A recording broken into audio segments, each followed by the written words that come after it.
Oh, hello there. You must be here for speed dating. My name's Fran. I run this little operation.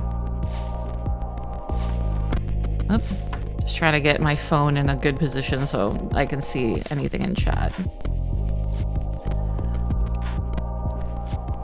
So what's the deal here? I can't tell which one is selected. I'm guessing the bottom one. Straight to it, huh? Yeah. We get all kinds of ghosts here. Nice ones, sad ones, a few spooky customers. It gets lonely being a ghost. I guess it has been pretty difficult. It has? Wonderful. Thanks. Then let's get started. We've got 3 rooms set up, each with their own super fun themes. You pick one and sit at a table. Then what? Another ghost who also signed up sits across from you. You'll have a few minutes to get to know them. Then a bell rings, and you switch seats. A bell rings from somewhere. Just like that. In all, you'll meet 3 ghosts. This feels a little Christmas pasty. Over 2 rounds. And at the end, you get to choose your favorite. If they liked you too, you go on a date. How's that all sound? I can't wait. Sounds fine. Neither can I. First things first, though. What's my name?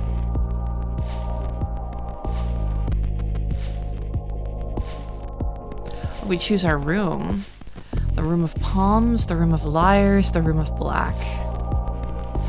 The room of black, those almost look like little carrots with bunny ears, so we're gonna choose that one first.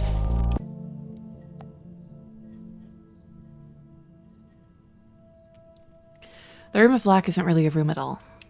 It's more of a garden courtyard. Ooh. The sun beats down on you as you squint to see what's growing. Rows upon rows of yellow and brown plants, drying and rotting in the sun. What fruit these plants produced shriveled on the vine. But there's a peace to this place. The crickets are chirping, and well beyond the garden, a train passes. You sit at a table opposite an empty chair.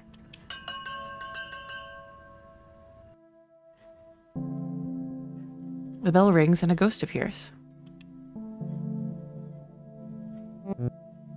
Ooh, I'm a ghost. Aren't we all? Ooh. Ooh, back. Lol. Wait. Lol. Okay, I like him already. Isn't it great being dead? It is pretty neat. Hey, dog, how's it going? Ah, a ghost. Also, welcome in, dog, how's it going? I think it is pretty neat being a ghost. Right? Being dead is the best way to live. I'm Drea. I'm, like, dead, obviously. You're okay just cleaning? Oh, productive. I'm also, like, dead. Go figure. Let's be dead together. Dead Drea, yeah. What do you do for fun? I feel like how did you die is a very personal question. I haunt places. Like, actually scare people. Nothing too mean. Just like flicker lights on and off. This is the best way. What's up with the tentacle hair? I'm gonna say stylistic choice. But no, this is the best thing for being a ghost is like spooking the shit out of people, but not actually like don't do anything bad enough to get a ghost hunter on your ass, right? Move stuff around so it floats. Push people. Oh wait, push people downstairs. That's getting a little serious there. You know, ghost stuff. Fun. Wait, push people downstairs? Lol. I don't actually. I was just pulling your leg. Or whatever it is you've got. Yeah, just like you pulled someone's leg as they were at the top of the stairs. That way they took a headfirst tumble down. Drea looks around. Man, look at this place. Only ghosts would think a rotting garden is a good place to pick up. And yet you're here? Well, yeah, I'm here. Ever tried dating ghosts in the wild? They'll just contort and wail. And not in the good way. I was thinking it sounds fun. Sounds like a rave. What are you into? Boobies! I choose to believe they died from squids eating their hair. Could be. Could be. Drea snorts a little. No, but seriously. I've gone out with all kinds. Pretty girls in dresses. Who carry their own heads. Actually, so one of my favorite urban legends is the girl with the green ribbon. And if you're not familiar with that story, it's about like a boy who falls in love with a girl who always wears like a velvet choker, like velvet ribbon choker around her neck. And, you know, they grow up together, he courts her, they start dating, they eventually get married, and the entire time she's basically said, like, the only thing I ask of you is to never touch my choker.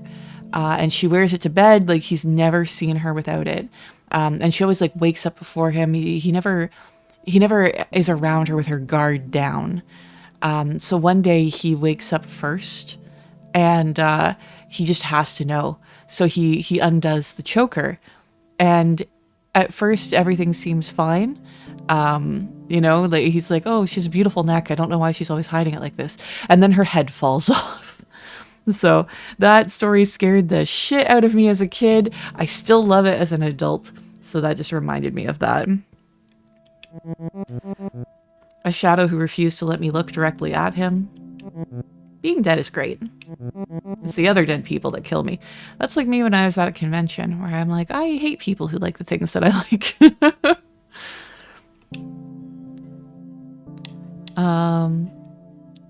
I'm still not used to any of this. Maybe we're a new ghosty. When I was alive, I loved jokes about dying. Life sucked. Jerks everywhere. Never enough money. Yeah, I mean, preach it. Preach. The jerks got the money. Oh my god. I'd be all, the best way to die is now. Before death does me in. It should at least buy me dinner. Jokes, you know? But now that I am dead, it just feels right. Like maybe it was meant to be. Which I guess makes sense. Since we all die in junk. The bell rings. Antler Ghost rang that bell, which means we change places. See you in a bit. I like Drea. Good start. Good start. Another ghost appears. Hello? I'm like coughing. Is that you? Oh, hello there. I'm Hattie. You'll have to forgive me. I'm a little shy. It's just so nice to get out of the home. Let's see a new face. The way that they said the home, I'm like, are you an old person ghost? You have the tiny glasses and everything. Yeah, the home. Oh, I haunt the old folks' home. I can't tell if that's sweet or not. Hattie looks like what you had for dinner last night. Oh, meatballs. Okay. I'm like, dust bunnies? That's nutritious.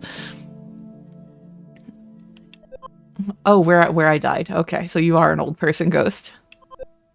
Queen Mary's. It's not a nice place to live, let alone die. Oh, they treat you poorly? I wouldn't say poorly.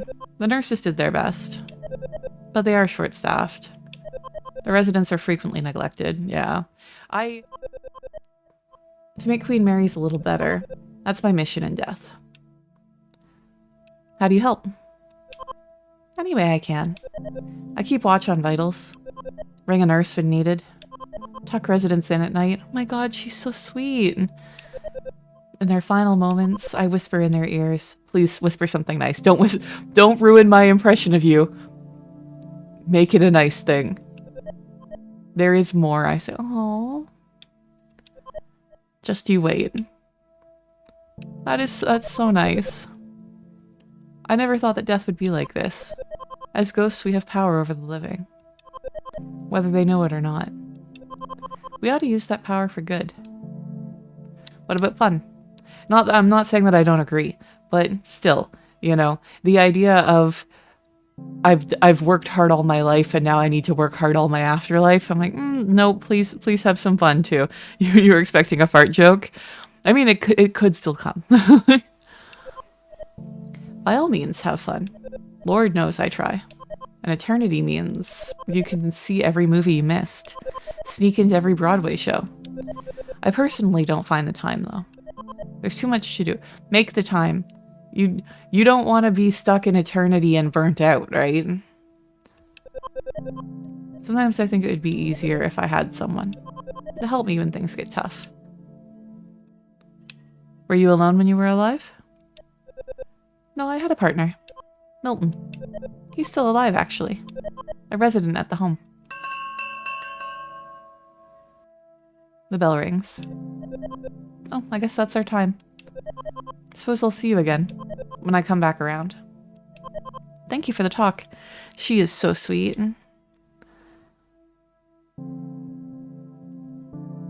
Another ghost appears. Oh, hello. The ghost says nothing and only stares. Oh my god. You know, we could start this conversation. We could ask him, how's it going? What are you into? What are your plans for this weekend? You think he's shy? It could be. I do wish he would close his mouth though. Or maybe blink a little bit. It's a little unsettling.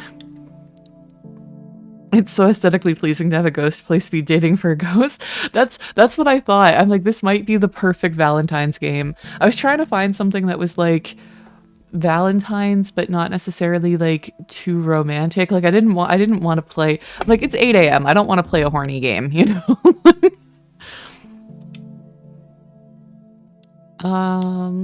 Yeah, let's see if maybe they're shy. We can greet them. What is it that you require? I'm not sure. You have an eternity to decide. It's true. It's true. That is what it means to die. We are stripped of time. We are given eternity. Who are you? Because I think what are you is a little rude. Murdered Soul Suspect. I think it might be on my Steam wish list. I know it came out a while ago. I think it was one of those games where I was like, ooh, this is a cool concept, but honestly, the chances of playing it is pretty low. That's the one where you're like a ghost detective, right? And you're kind of like going around and using your ghost powers to figure out who done it, basically. My name? I am unknowable, but you can call me Jeff. The shadow of a shadow. Oh, trying to solve your own death. Interesting. But you can call me Gary. I knew it was going to be something like that. I knew it was going to be like Jeff, Mike. Like it was going to be some very normal name. That is who I was. Who I used to be. What happened to you? This guy has like some vibes, right? Like normally I would, that's a little invasive of a question, but I feel like I can ask him what happened to him. It's a really good game? Okay. Maybe at some point I can pick it up on a Steam sale or something. Oh shit, maybe I shouldn't have asked that. The ghost's eyes grow wide. He breathes in deeply, remembering something horrible.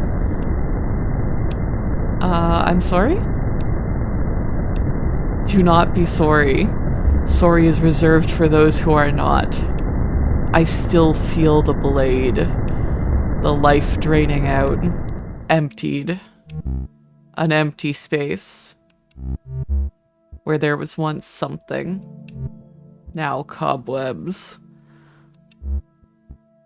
A draft. A Canadian sorry? How dare you mock me and my sorries and my accent? A draft. I don't know. He already said don't say sorry. Who killed you, I think, is going to set him off again. Okay, might trigger him again, but let's ask who killed him. I do not remember. Can you help me remember? Oh. Oh, Gary. The bell rings. Your time with Gary ends before you had a chance to answer. Perhaps if you get to know Gary a little bit better, you can help him. Help him remember how he died. It's one way to spend an evening.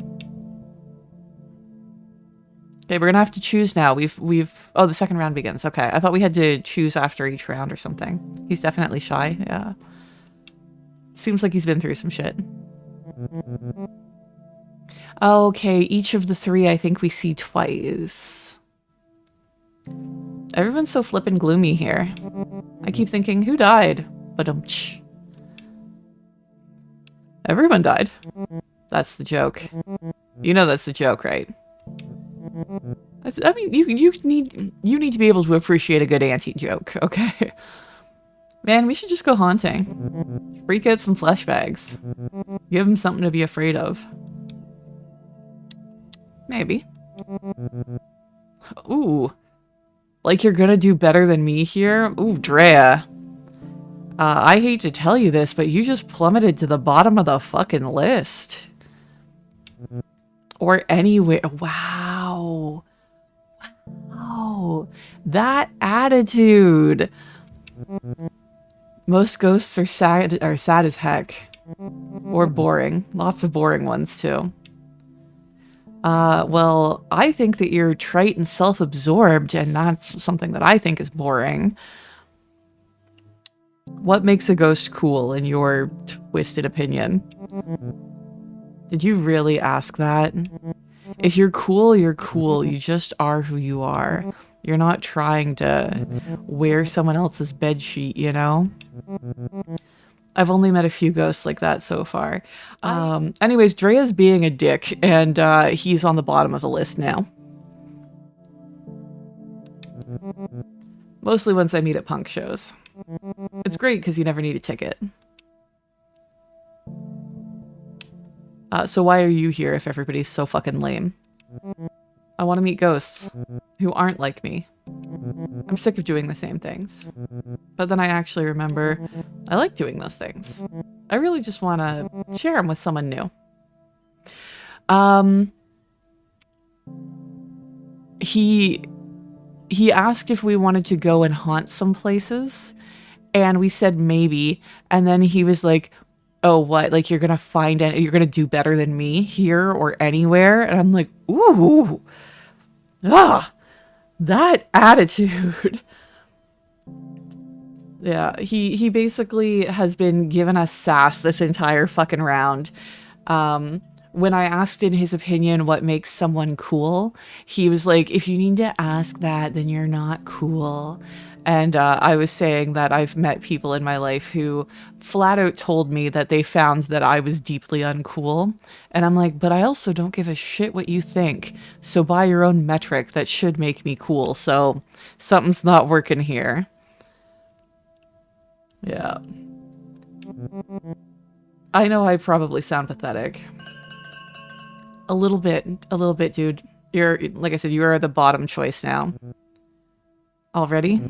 This was okay. Come find me after. We'll do something. I'm good. Why don't you wait for my call, okay? What exactly do you have in mind? Right? Like, that was more than just a little bit of sass or, like, flirty sort of thing. I'm like, don't you sit there and fucking neg me, you know? Like, you'll see. Yeah, I'm also not going anywhere with anyone who's not going to tell me what we're doing, especially on a first date. Hello again. How's the speed dating going? Is it everything you hoped it would be? There are some weirdos here. Weirdos?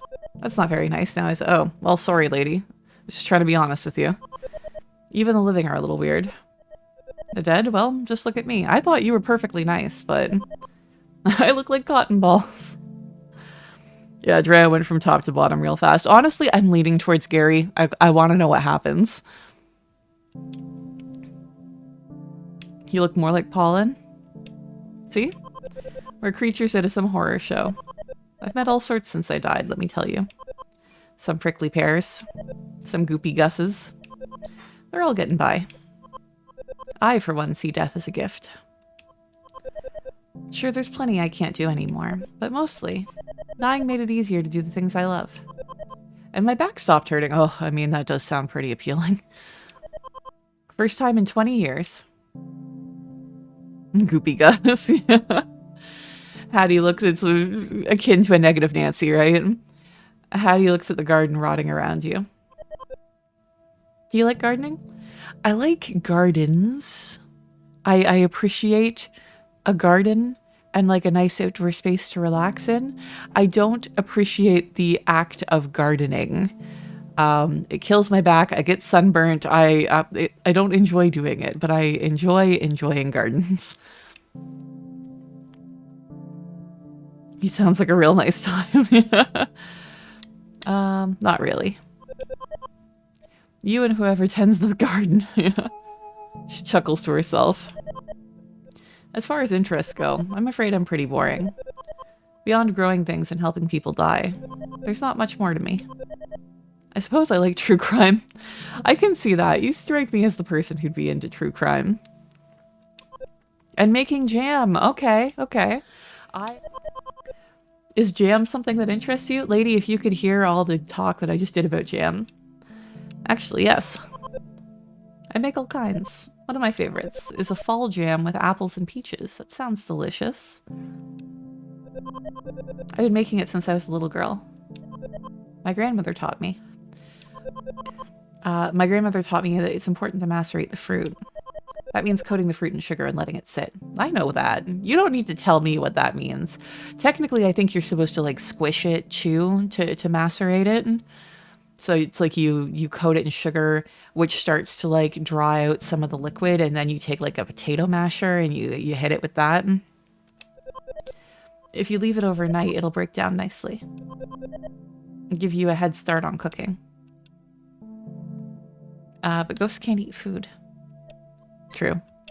But that doesn't mean I can't share it with others. I mean, that is true. Okay. Homemade and out of nowhere. A delicious jam specially made by a ghost. Sometimes they won't even question where it came from. You'd be surprised how often that happens. Guess my jam's just that good. That's so sweet of you. Not as sweet as my orange marmalade. Now, marmalade is something that I do not enjoy. I don't want the fruit peel in there. I can handle, like, I don't have a problem with jam and having like the fruit pulp and the texture, but I'm not really keen on fruit peel. Yeah. I think I'm probably better with it than I was as a kid, but like as a kid, when you get those boxes of mixed chocolates where you have the little like legend saying which thing is which, you know, like in Canada, it's like Russell Stover. But I would always find like the fruit and nut one and avoid that like the plague. I don't want fruit peel in things. She leans in to whisper. I put brandy in that one. Oh, Hattie, please haunt me. Oh, there's the bell.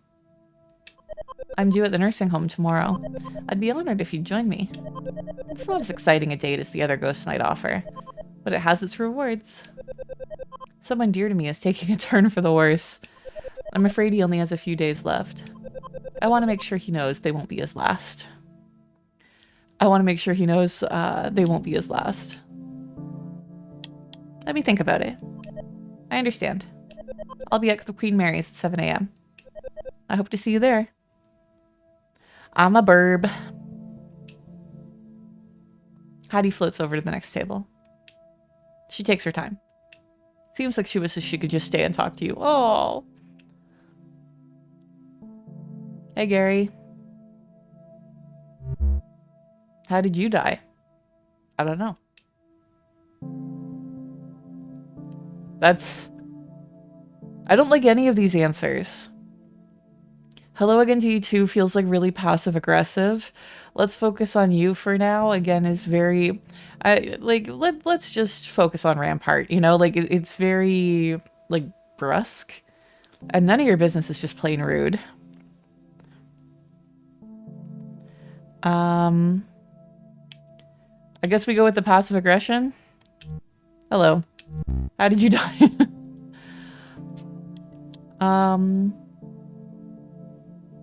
Peaceful. Let's say peacefully. Yeah, that's a bold question.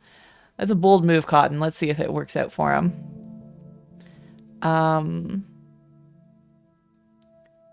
Because he obviously had a tragic death. From round 1, we saw that. But maybe let's say peacefully. No death is peaceful. I died in my sleep. I wonder if you're still dreaming. Ooh. I only recall slivers of my last moments alive. Emotions, work, a shadow along the wall. I know these memories are important. I do not know how they fit together. Tell me about the shadow. The shadow was long, dark, but familiar. It crept along the wall. It crept through the office as we worked at night. It came for me. It has a name. Oh, why can't I remember its name? Gary's eyes looked so threatening when you first met him. Now they look sort of sad.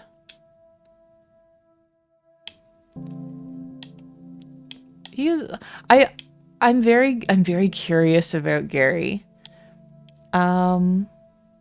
Maybe we should go to your old office. Maybe it would jog a memory. I haven't been back. As much as there's something drawing me to that place, there's more pushing me away. I'll be by your side. I'll go with you, Gary. Sentimental. And yet, knowing I will not do this alone, it helps. I still feel the blade. The life draining out. Join me after the final bell. Together we will discover why. The bell rings. Gary left a strange transit map behind. Routes you've never seen. A certain stop is circled.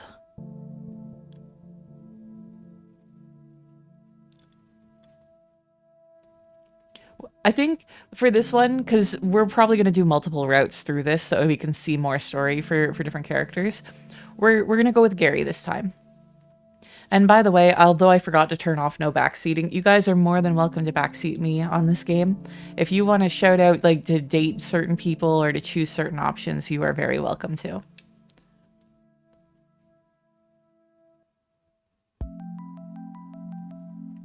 You arrive at the bus stop where Gary asked to meet. The last bus went by hours ago. Still, there are other ghosts, waiting for something. One natters to herself like a squirrel. Another's on the ground, arms around his knees, rocking back and forth. The third ghost has his back turned, staring silently into the darkness. It's Gary. Oh, he's got a little bow tie. He's wearing a bow tie. I wore a bow tie. Yes, you did. I noticed that, Gary. You look nice. I wish to look respectable. One must look respectable when meeting one's end, even for the second time. Also, I thought you would like it. I love it. Oh, Gary smiles. Briefly. We're going to the place I died. The office where I worked as an accountant. Under the tracks. Where the trains grind and the walls shake. The dead end of a crooked drive. How sad. At first, the noise made it difficult to work. The rumbling shook the numbers out of my head. We grew accustomed to it over time. Now I even miss it sometimes. A dim purple light washes over Gary's face. The dead of night bus has arrived. This bus is not sanctioned by any city. Its driver is a wisp, a fragment of a broken spirit trained to perform repetitive tasks. You and the other ghosts get on the bus. There is no fare. You've all paid the price.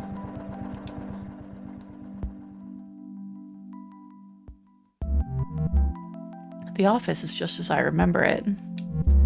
I sat in that corner. Accounting is not thrilling work.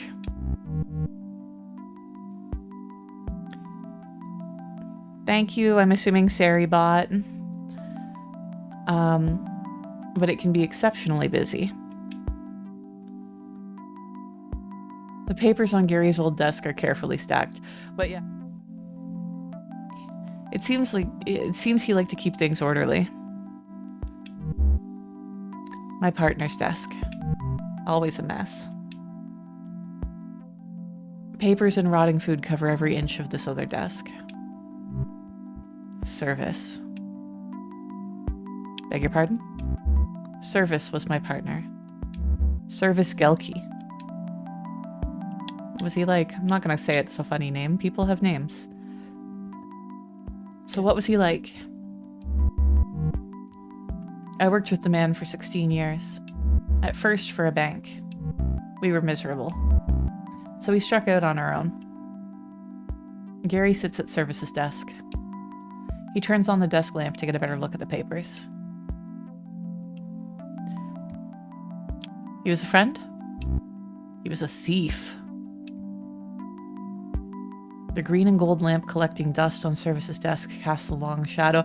I'm getting like vibes from the movie Ghost, if you guys ever seen it, the Patrick Swayze and Demi Moore movie, with some of the business wheelings and dealings in that caused some tragedy.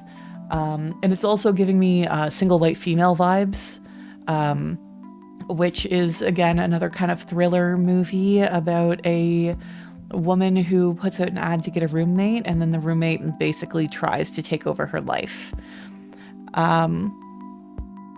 Love single white female. I've seen that movie like a billion times, but that's also because it used to be on a particular channel. Like it used to be on TBS all the time, and so I'd watch it at least once a year.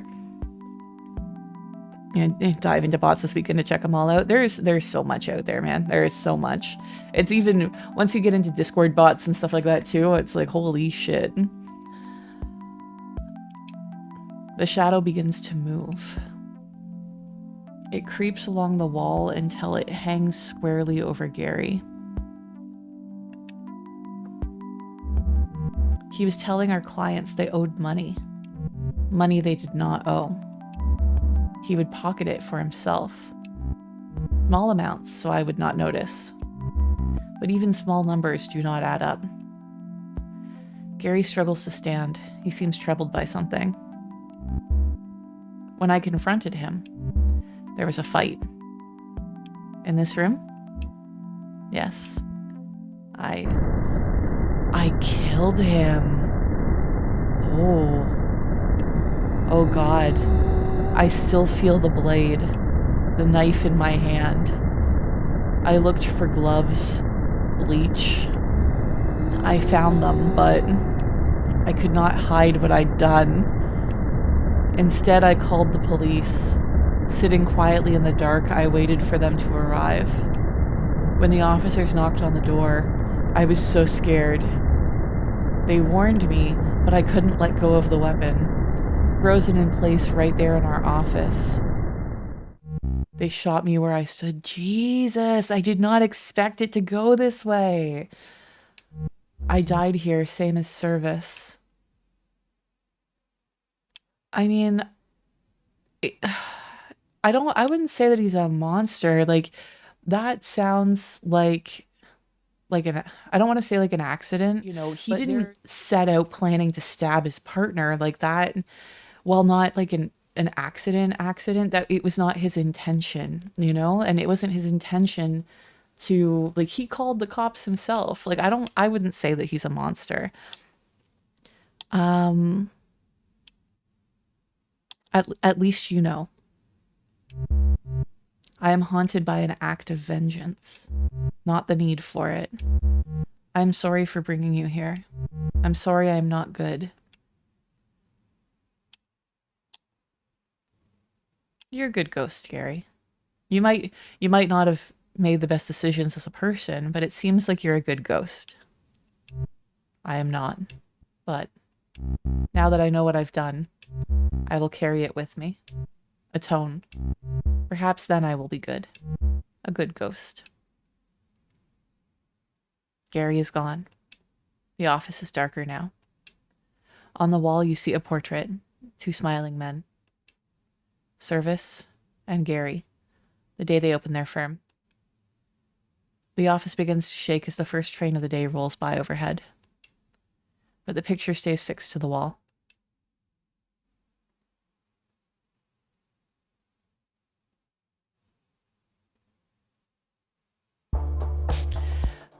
So I think the graveyard is going to have... Yeah, so as we get the endings for different characters, it will show graves here. Oh, Gary, Spirit of Vengeance. Years alive, 1961 to 2016. Cause of death, gunshot wound to the chest. Gary worked hard to live a noble life. He saw money as the root of most people's problems and his accounting practice as a way to help people live with a little less worry. While Gary kept few friends, those who knew him cherished his honesty and quiet humor. A college roommate once affectionately described him as a bran muffin, hold the butter. After discovering his business partner was stealing from clients, Gary accidentally killed him and was shot by the police responding to the scene. Wow, yeah. I love this game. This is really good. Let's go through and find someone else. Hello again. It's nice to see you. I'll just put your name down. And you can go right in. Let's do the Room of Palms this time.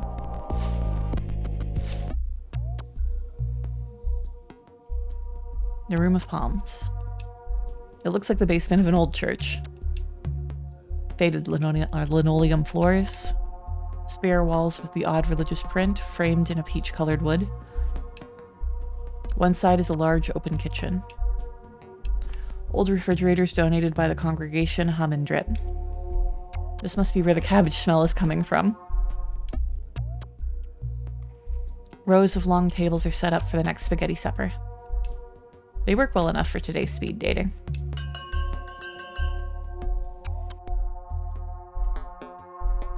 The bell rings and a ghost appears.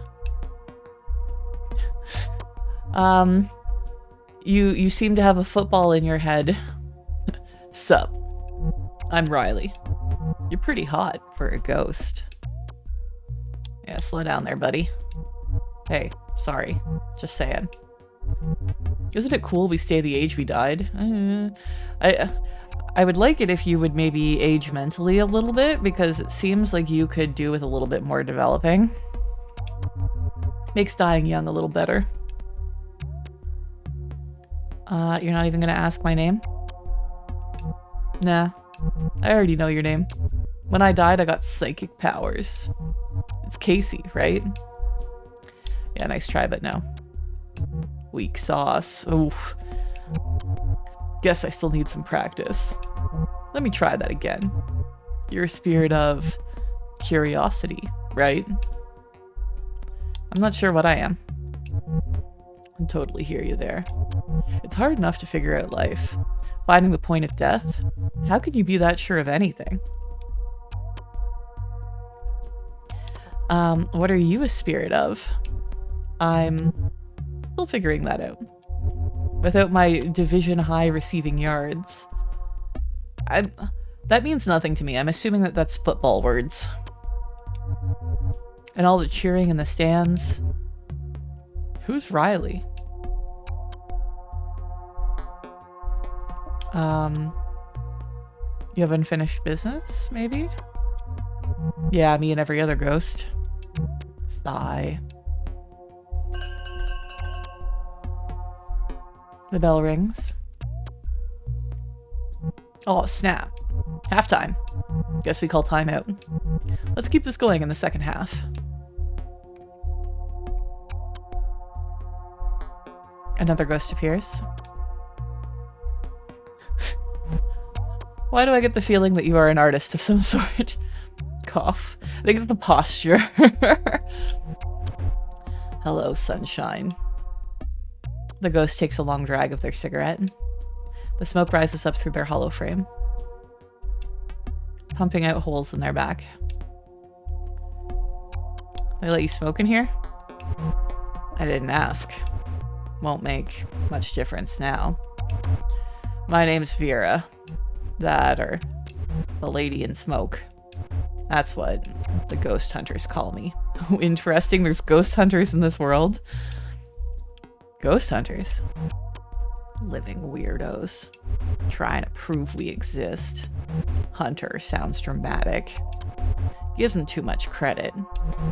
For years now, I've haunted Vegas. The glitzier condominiums on the strip. Obnoxious houses behind gates. I wake up rich fools at night, shrouded in gray smoke, jangling pennies, wailing pay the price, junk like that. I mean, we don't need to ask why the rich. We know why the rich. That's pretty cool. Thanks, hun. Spent lots of time working on it. I like when they choke on the smoke, choke themselves awake. Then they see me, floating at the foot of their bed, looking ready for a funeral. It works, except when the smoke alarm goes off. Then it's not as scary. I mean, it's scary in a different way. You should disconnect the alarm. Oh, that's really evil, though. Like, you know, then what if there's an actual fire? Did you die in Vegas? I was executive assistant. This big shot casino owner. This was back in the boom. Everybody moved in post-war. By the early 50s, it was a wonderland. My boss was a real piece of work. Balding, bad suits, always eating peanuts, tossing back rye. He was obsessed with money. Got it any way he could, and never let it go. No one liked him, but plenty feared him. It was my job to keep his sins quiet. Anyway, that's me. What brings you to this thing? I was lonely. I hear ya. I'm about as lonely as a lost shoe. I like that. Just as useless, too. You get used to it. Also, you never get used to it. I'm surprised you're lonely? Sometimes I choose to be lonely. It's easier that way. Then it gets to me. That's when I sign up for crap like this. The bell rings. Okay, Vera, I'm enjoying you. You're pretty frank, down to earth. Guess that's the bell. We'll have to pick this up later. See ya.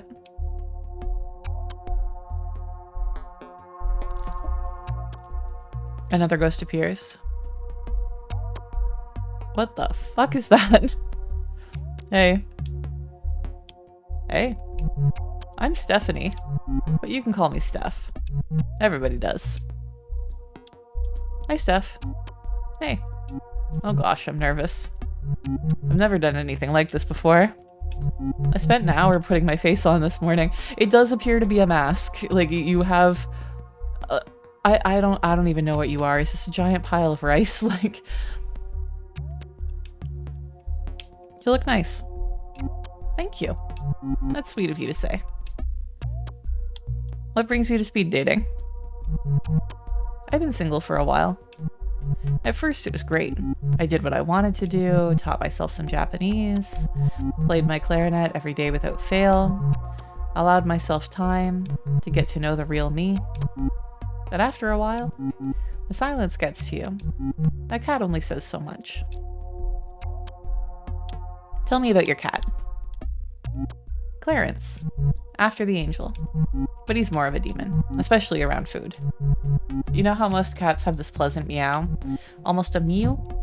Clarence wails and whines. All raspy like he's dying. Or dead. You probably think I'm so weird. I try not to judge. I think that's impossible. The first time we see one another, the first time we hear each other speak, those moments set the tone. I think that there's nothing wrong with judging somebody the first time that you meet them, providing that you're willing to revise that judgment. There are definitely people that the first time I met them, I'm like, we're not going to get along. And then we ended up being very good friends. Those moments set the tone. Everything else is either validating that initial impression or trying to subvert it. You're already surprising me. I am? I mean, that's great, right? I'd rather be surprising than a bore. Tell me about learning Japanese. I am also learning Japanese. I thought I'd pick it up easily, since it's so far removed from English. I mean, that's why people find it difficult. There's such an art to drawing the characters. But there are so many. First you learn hiragana. Those are the basic characters for sounds. Then katakana, for words taken from other languages, yeah, for loan words. By the time I learned all of those, I thought I was getting pretty good. But then came kanji. There are thousands of kanji characters. It's overwhelming. It is overwhelming. But it's also fantastic, you know? It's so... Something that I always find surprising is seeing a word that I don't know how to say, I don't know how to pronounce it, but based on the characters that are used to write it, I know what it means, or at least I can guess what it means. You have an eternity to learn. If only. I'll die before I learn the language. But you're already dead. Yeah. Haha, true. I mean, we all are in a sense, right? Are you not actually a ghost? Waiting to die? I mean, you're dead, so you know you're a ghost, right? If only. Sometimes I wish I was a ghost. Like, not dead. That'd be terrible. But a ghost. All ephemeral and timeless. But you are a ghost. Huh? We're dead, Steph. Wait. What? What do you mean? No, wait. The bell can't be ringing yet. I don't understand. We're dead? Did I die? Am I a ghost? Whoops. I kind of thought if you signed up for ghost speed dating, you might have got that already. Ugh, football. So, I'm Riley again. So, like, what should we talk about now? I literally have no idea what to talk about with you, dude. Oh. Well, if you have no idea, and I have no idea, this will be a weird few minutes.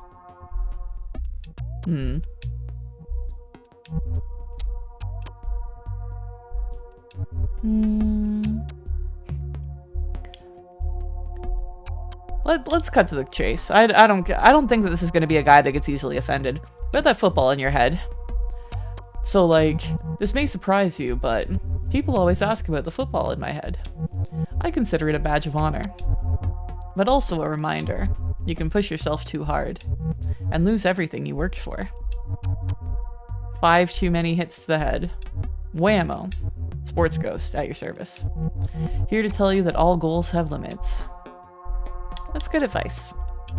Right? I like using sports to make sense of stuff. It works super good. Need to fix something? Draw up a play. You won't get anywhere without a plan. What do sports say about death? Death is like an early retirement. You have your legacy, your accomplishments right there on paper, and in people's memories. You're no longer playing the game, but hopefully you changed it, and you can still do plenty of good, just from the sidelines. How do you do good, Riley? You'll see. Will I, though? The bell rings. So, like I was thinking, it might be fun to see a game together. My old team's playing our state rival. It's been a while since I checked in on him. That's not my thing. Bummer. But hey, I understand. I think maybe we count this as a loss. There's always next time, though.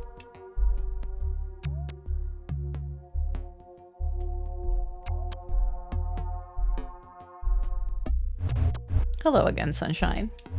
Good to see you back around. We already talked a bit about how I lived, the Vegas life. my crooked casino boss, I'd like to tell you about how I died. I'm honestly curious. It's speed dating. Might as well lay my cards out. One day in 1954, the casino rang me up. A voice, the boss's son, said they were out of clean shirts. It was maybe 6 a.m. The sun wasn't up yet. I dropped my girl off at a sitter and rushed over to the casino. You had a daughter? Sure did. I was a single mom in the 50s, in case you're doubting why I stayed at the job. The casino front doors were locked. The doors were never locked. Security let me in and led me to the blackjack tables, where my boss was waiting, dead on the floor, blood soaking into the burgundy carpet. How did he die? A knife, probably. These guys hated guns. His son was there. He smiled when he saw me. You'll make this go away, he said. I nodded. Two guys, bigger than horses, stepped up behind me. They loaded my dead boss into the trunk of a black car. One of them drove. The other made sure to sit with me in the back seat. Did you know these men? No. All their tufts looked the same. I swear they worked a year and then got put down, like my boss had been put down. I kept thinking about where this put me. When we got to the desert, would they bury me too? But they didn't. I watched as my boss, friend to the mayor, a builder, a legend, got what he deserved. A hole in the sand. Did you confront the son? Not a chance. By the time we got back to the strip, the casino was open, busy as ever, and the son was out making funeral arrangements. A heart attack, that's what they called it. Sudden, unexpected, tragic, horse crap.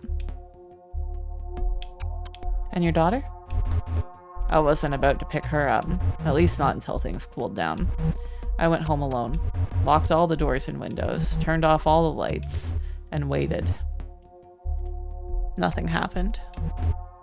Until I nodded off. I woke to an intense heat, took a deep breath, sucking in hot black smoke. My lungs felt like they were burning. I couldn't see. They burned my home down, after making sure I was inside. I'm so sorry, Vera. Yeah, well, now you know why I'm the lady in smoke. I like Vera. The bell rings. Sorry this got so grim. After this is all over, maybe we can grab a drink and try not to let the past haunt us, even if just for an hour. I'd like that.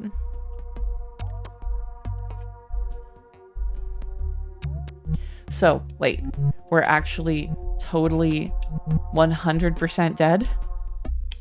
Yes. As in afterlife. The afterlife? Yes. So you're a ghost, and I'm a ghost? That's why it's speed dating for ghosts. I thought that was strange. But then I just figured ghosts was ironic or something. Maybe slang for people who are a little out of it. I'm a little out of it. Right now especially. That might never go away. I still feel alive. Just like dissociated. Like the world is going on without me.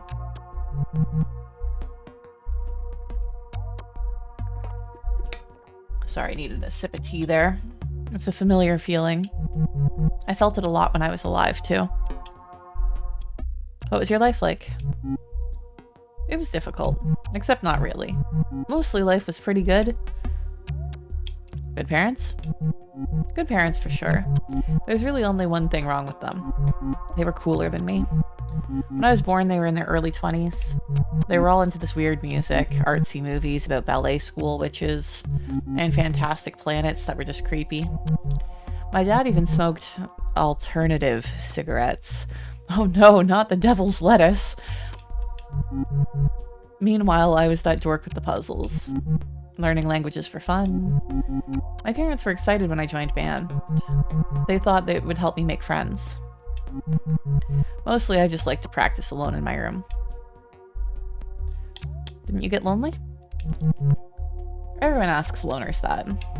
Some people like to be alone. It's easier to keep a handle on things, especially when things start to go wrong. And holy, did things go wrong in my life. What happened to you? This is hard to talk about. I had cancer. Oh, I'm sorry. A brain tumor. It was bad. Diagnosed a week after my 19th birthday. I started getting headaches and feeling confused about things. Things would just look wrong, out of place. It's hard to describe. How long did they give you? They gave me a few months. With treatment, that turned into a year. They said it was aggressive, so they had to be aggressive. Eventually, the symptoms subsided. It seemed like they zapped it, told me I was progression-free, whatever that means. I was allowed to go back to school, but I didn't. I retreated to my room. After so much time facing death, I had a lot of trouble facing people. Funny, huh? Now I'm facing death and people. There's the bell. I guess it's back out into the world now. I have a lot to figure out. It was nice to meet you. Thanks for helping me talk this out.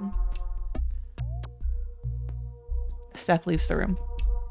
If you hurry, you could catch up to her. See if you'd like to talk some more. Then again, a date with a ghost like Steph might not be the most exciting. She's no football hunk. Nor is she the infamous lady in smoke.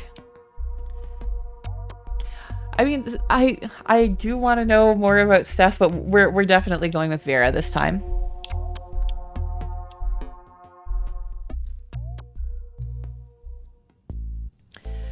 You meet Vera outside. She's smoking in the dark. It took you long enough. Not really, though. I'm just kidding around. So, what do you want to do? The worlds are... Vera stops talking. She seems distracted all of a sudden. You hear that? I didn't hear anything. I heard a voice. There it is again. A voice. Did you hear it this time? Oh, I still didn't hear it. I'm hearing a second voice. This one sounds familiar. Like the way I'd sound if someone recorded me. Me, but not me. Is this your daughter? Is she doing a seance or something? Where are the voices coming from? The voices are in my head, but also far away. The voice is calling out to me. It's saying, Vera, are you there? We're trying to reach Vera. Dead on the 5th, November 1954. And then the other voice, the one that sounds so familiar, it says, where are you, Mom? Oh no, my daughter? I'm sorry, I have to go. I have to find her. Can I come with you? Yeah, I think you'd better. I'm not sure what I'm hearing. It sounds like my daughter, but, well, you know what I've done. It might be nice to have some backup. You follow Vera to the source of the voices in her head. A small bungalow on a quiet street on the other side of town. There's a square hedge around the front yard, and a neon sign in the window. Psychic readings. Know the future. Know yourself. Let's go inside. Inside, the house is dark, except for a dim room towards the back, lit by trembling candles. Two people are seated at the table facing each other. One is a young woman dressed in black with multiple piercings. She appears to be the psychic and playing the part with the witchy flair. A second woman sits across from her. This woman is in her 70s, wearing wireframe glasses and a long black dress. She looks like a retired librarian. That's my daughter.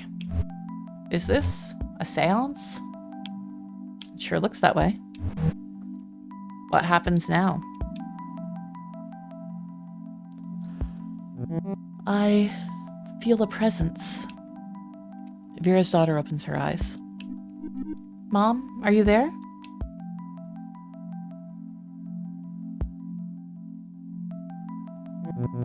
Your mother is here. She may not be able to speak, but she is listening. Mom, I sense 2 presences. 2? Yes. One is unknown to me. The psychic breathes in deeply. You may now ask your mother a question. Perhaps she will respond. Mom, it's Jane. I need to know what happened. How you really died. The police, the papers, they all said it was an accident. But I found your letters. Mom, what did they do to you? I can't tell her what happened. It's too hard. Can you say something? I need her to know I'm out there. I'm just not sure I can do it.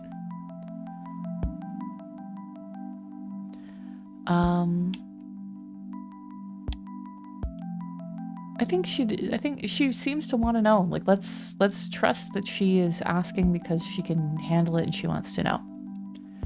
The psychic repeats what you say, word for word. The letters were all true, every word. I'm sorry I left you. I did it so you could live. Jane begins to cry. You didn't leave me. They took you from me. I was only a little girl. I'm so sorry, Mom. I miss you so much. I miss you too.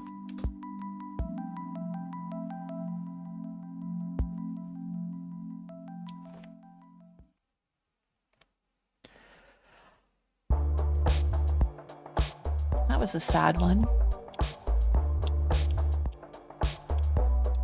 Vera, the spirit of despair. Years alive, 1891 to 1954. Cause of death, house fire. Better known as the Lady in Smoke, Vera is a bit of a celebrity in the ghost world. This was not made up for this game, I'm pretty sure. I'm pretty sure I've heard of the Lady in Smoke, a Vegas ghost. She's lived a fairly long and eventful life as a secretary and then a personal assistant to an infamous Vegas casino owner in the early years of the Strip. The elite gig put the best drinks in Vera's hands, but sure put her out, as she found herself at the whims of childish, over-rich men who demanded everything of her and had no qualms of making life miserable for good people. She died in a house fire under suspicious circumstances, taking a multitude of secrets with her, and has since haunted hotels and mansions of wealthy men, bringing folly to any who misuse their power.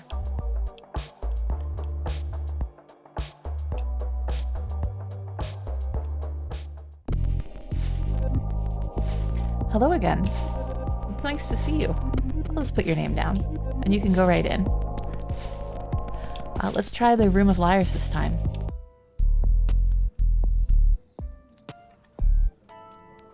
Oh, big yawn. The Room of Liars looks a bit like a conference hall. The kind you might see in an airport hotel. There was a meeting of regional managers here yesterday, followed by some couple's 65th anniversary in the evening. They left a few balloons behind. Worn, plush stacking chairs are set on either side of lacquered oak tables. In one corner, there are wine glasses and a metal pitcher of water, alongside a stainless steel urn for coffee. Ghosts don't need coffee. One particularly nervous ghost is holding a cup anyway. Some habits never die.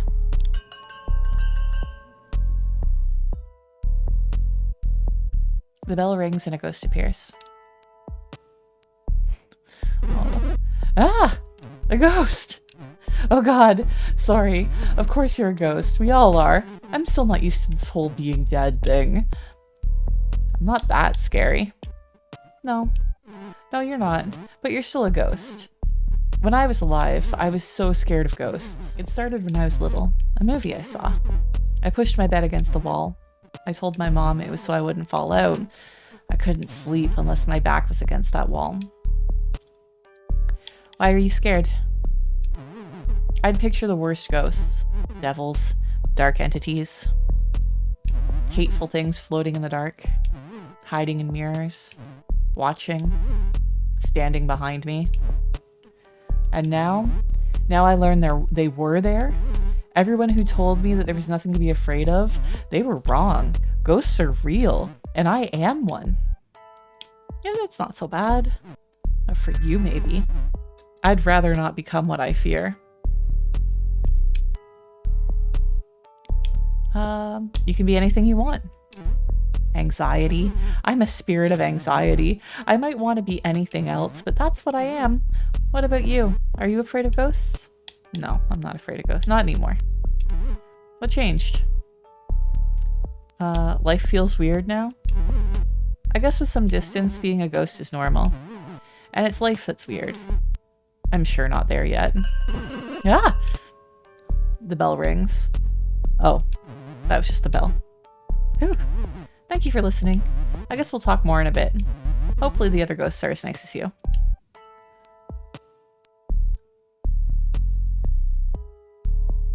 Another ghost appears. Ooh, hello, Plague Doctor. Well, look what we have here. The ghost voice creaks like ancient wood. The name's Spooky Peter. As opposed to separate him from regular Peter. He tips his hat. Dust spills off the brim. How do you do? I do okay. I'd wager otherwise. Like maybe you're scared. Like maybe you've seen a ghost. Spooky Peter laughs. Or coughs. It's hard to tell. I'm not scared of you. Don't be lying to me. I can tell when someone's lying. I've been doing this a while. My record of hauntings goes back as long as the door. Since the Black Death took me in 65. 1665. I was thinking the Black Death was not happening in 1965. I thought the plague was earlier. I have no idea when the Black Plague was. We've seen a lot then. History happened. Wars. Revolutions. Mostly I read about these things. Mostly I keep to my own. Spooking and scaring. Gotten pretty good at it. Even been in books. Not always by name, mind you. But you can tell when it's me. The top hat. The fear. All hot and sick. Nobody spooks him like Spooky Peter. Are you the devil? I mean, I don't think so. I don't really like either of these options. Just one of his helpers. You could be too. There's something in your eyes. Potential. I'm not like that. Every ghost is a little like that. You have the means. Perhaps you lack the motive. I don't want to hurt people. I'm not saying you need to hurt them. Just spook them. How do you do that? The spookiest spookin's the stuff that eats at you. Makes you doubt what you see or hear. Makes you wonder what could be under that bed. It's never as spooky when you see what it is. That is very true. So how's that for a lesson? There was a fantasy book that I read that had a character that needed to torture another character. And I can't remember, he asked for like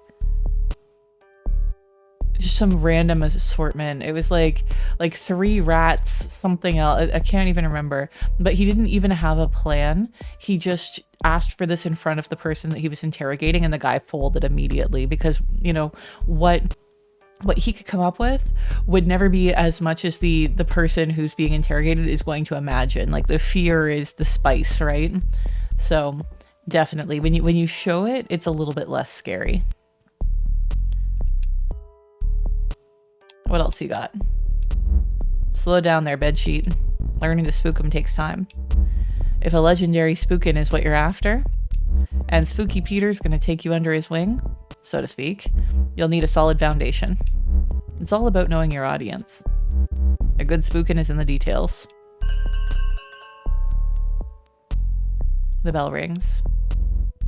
The bell. It means we move on. Guess I'll be seeing you when I come back around. A thick layer of dust now covers the table.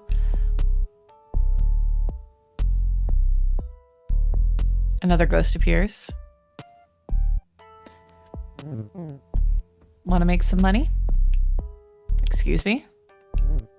Do you want to make some money? And sir, if you're propositioning me, this is not going to go well.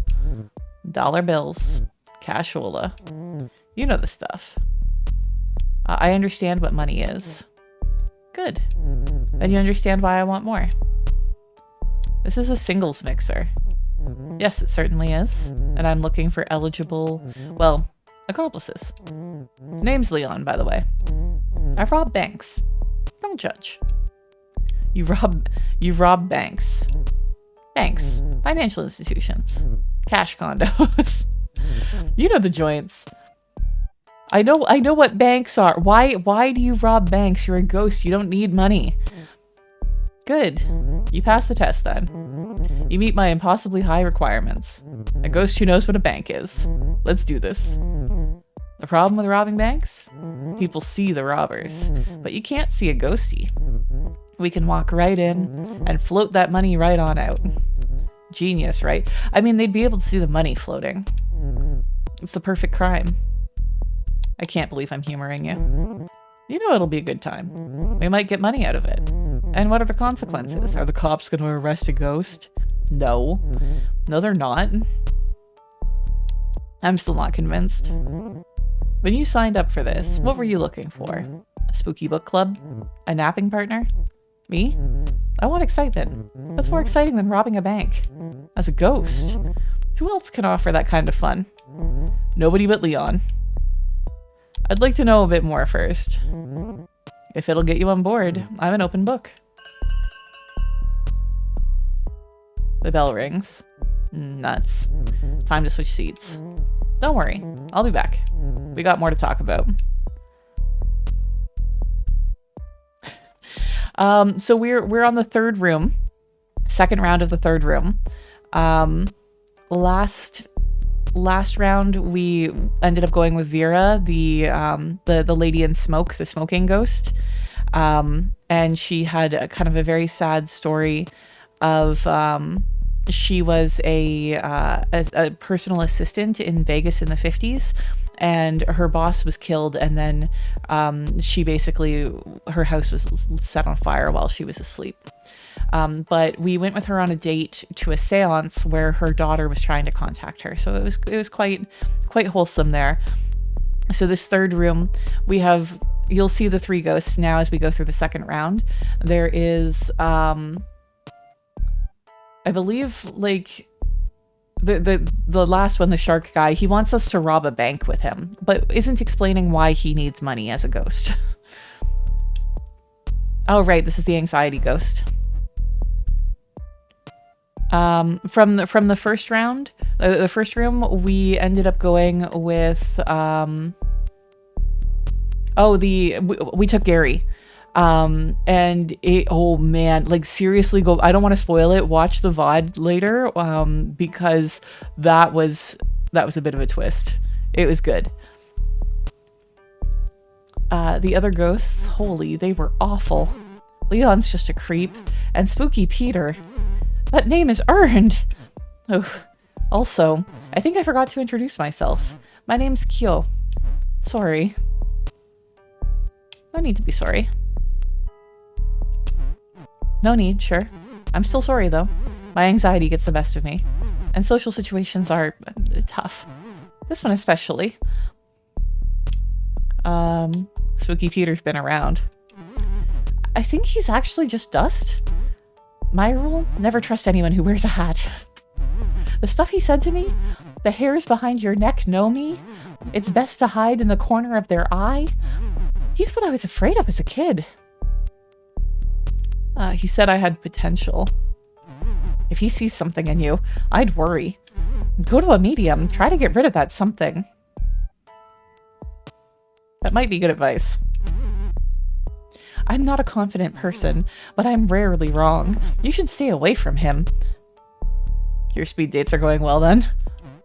At best, dating ghosts is frustrating. Everyone asks the same things. How did you die? What was your life like? If we were alive, the questions would be like, what kind of food do you like? What's your favorite movie? I mean, those are valid questions. Dying doesn't make people more interesting.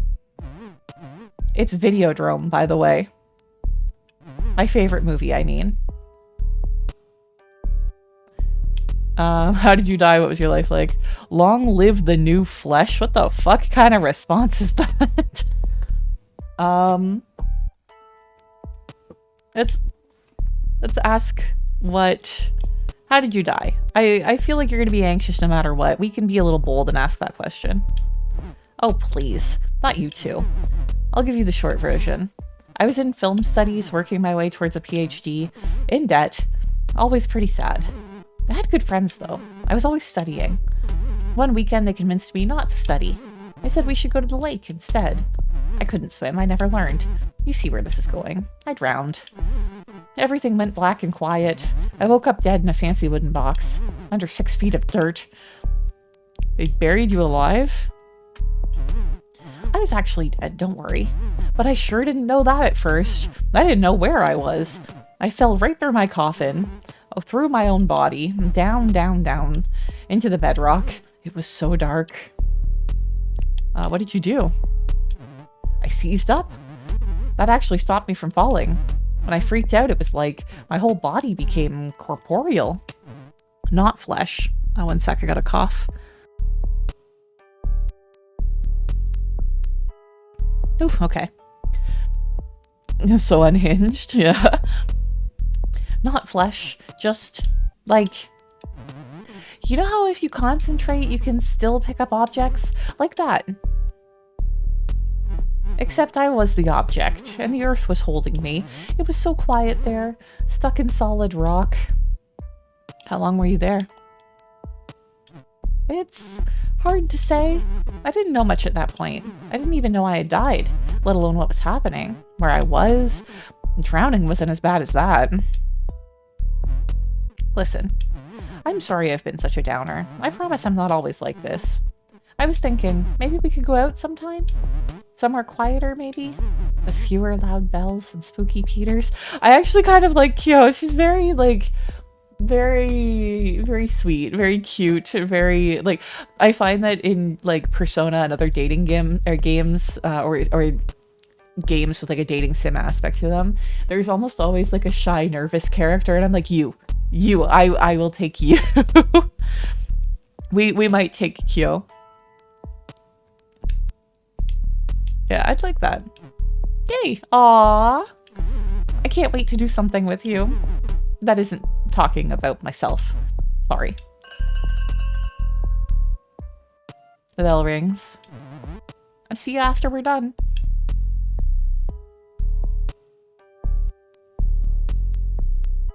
The Leon guy, I am actually looking forward to doing that route because we might actually go and rob a bank, which is very different for a dating sim. My spooky protege returns. What knowledge do you seek, protege? Protege? I've done the rounds. Had a look at the crop. Only you have what is required. The stuff. Now, ask what needs asking. What scares the scarer? Not much. Though I will say, ain't so fond of beasts. What kind of beasts? The domesticates, but like cows and stuff? Oh, dogs, hounds. Dog. He doesn't like dogs. Oh, felines as well, okay. Just doesn't like animals.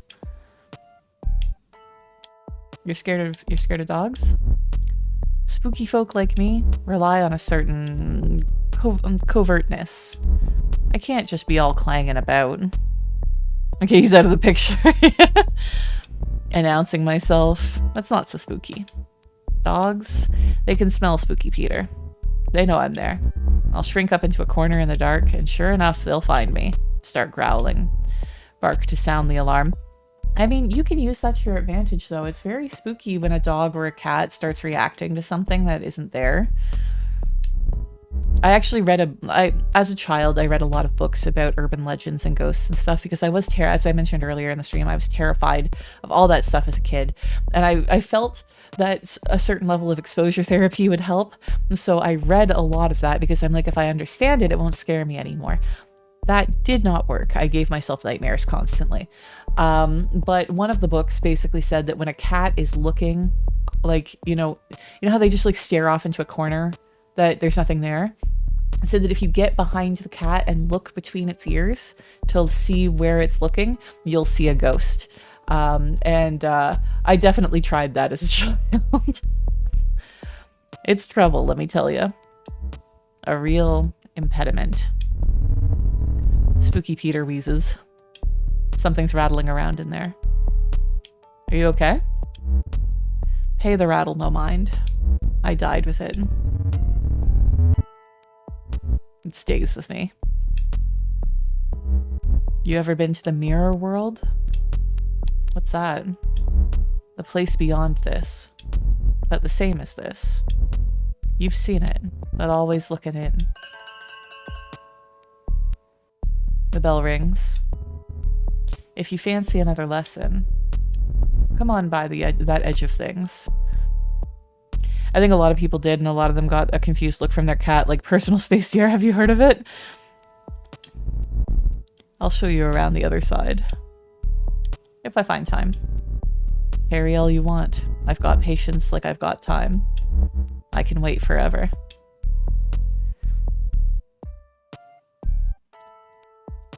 Okay, Leon.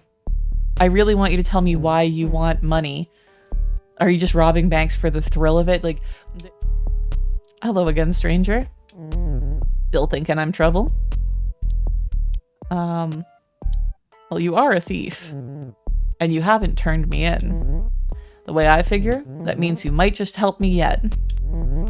Here's what I'm thinking. You'll come in with me, while I get a third ghost to watch the door. Do you know which bank yet?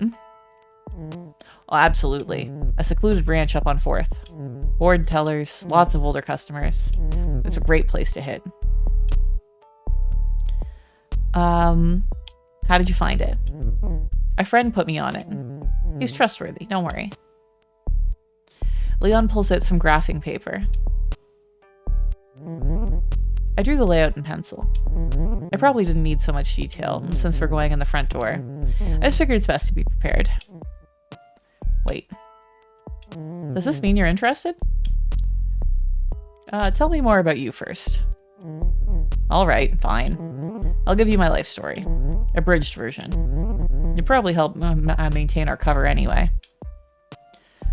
Fran walks by. It seems like she's eavesdropping. Who the hell is Fran? The trouble with me is, it's hard not to talk about stealing. I stole candy when I was 9, switched to stealing beer at 14, stole my first car a year later. I hit up convenience stores, drive-ins, even held up a laundromat once. I threw my back out in carrying all those quarters. Did you ever get caught? Big or small, every heist has a hitch. 3 or 4 went so bad I was in and out of jail, but it wasn't anything serious until I got a crew together and started doing banks. Even country cops took that seriously. Caught me good after 5. Spent the rest of my life behind bars. How did you die? Prison's a hard place, especially when no one trusts you. If there's anything I learned from my dishonest life, it's honesty. I feel like we're gonna do the anxiety spirit this time, but I do want to date Leon. Like I'm interested to see how that plays out. That's our time. You've heard my pitch. Gotten to know me a little more than I like. So what do you say? We're gonna turn him down. Fair enough. You know the plan. You know me. If you change your mind, I'll be at this branch. At this time. Leon slides you a slip of paper. It's been a slice. I definitely like him more than the football ghost in the second room. Football ghost was irritating. Okay, we're going with Kyo this time.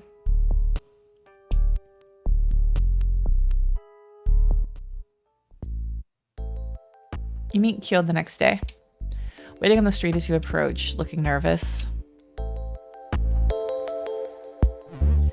I'm nervous. Are you nervous? I mean, telling somebody who's anxious not to worry so much is not super helpful. So yeah, definitely I'm nervous too. What? I said I'm nervous too. Hold on a second. Let me take off these headphones. I love the detail of how the background music got louder when she put the headphones on. Doesn't seem like he's looking for a date, more goons for his gang. 100%. Like, some of them are flat out saying that they're not necessarily looking for romance, but just some friendship or companionship. That's better. So what were you saying? I'm nervous too. If you're nervous, maybe I'm right to be nervous too. Oof. You ready to go? Where are we going? Thank you for hanging out with me. I'm worried the place we're going is boring. It's pretty much, well, the middle of nowhere? Not literally. I know because we're ghosts. The middle of nowhere could mean something weird. Just come with me. Kyo takes you to the woods, deep into the trees, far from any paved roads. Did you know I make greeting cards? That's cute. For ghosts to give to other ghosts. Happy anniversary of your tragic end. I'm happy for your loss. Sorry if you can hear that chiming. That's my phone telling me that I have emails. It's much closer to my microphone than it normally is, so I'm not sure if it's picking it up. I'm happy for your loss. That sort of thing. It's just a hobby. It's a cute hobby. You stop at a particularly barren patch of prairie land. Everything is frozen over. A few clusters of trees are stripped of their leaves with branches like bony hands. Squat birds huddle around for warmth near a frozen lake, while a dry, biting wind blows through. Isn't it great out here? I come here to think. Watch the birds. I listen to music. There aren't many souls here, just the birds and the wind. I see why you like it. I can be myself here. No one bothers me. I don't need happy things to remind me that I'm not happy. I need sad things to remind me that it's okay to be sad sometimes. That's a nice way to put it. It's exhausting to worry like I do, but I'd rather embrace my sadness than just ignore it. Sadness is a real thing, as real as we are anyway. So I embrace it. Kyo looks out onto the frozen lake. Come with me. I want to show you something. Kyo leads you away from the lake towards a pocket of trees. Hidden among the poplars and pines is an old house. The wood is gray and brittle. The roof collapsed a long time ago. This house is a tiny thing. When it was standing, it had just a single room. Inside, the floors are rotted through and covered in layers of bird droppings. In one corner, a wood-burning stove is rusted through. There's not much else. An entire family lived here. Kids were born here. People died here. And then it was abandoned, left to fall apart, lost among the trees. Now it's my home. I love what you've done with it. I would never change a thing. It's perfect. Kyo leads you back out into the cold, back to the edge of the frozen lake. This is as far as I will ever go now. And you know what? That's fine. Everything's fine.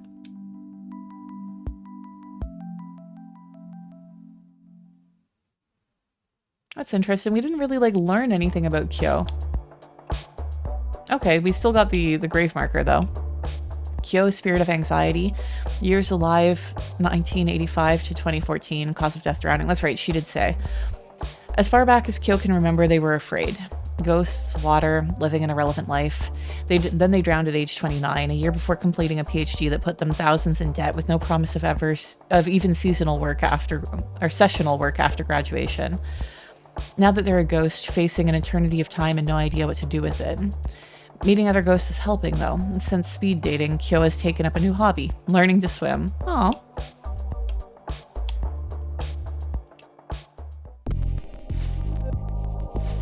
Hello again.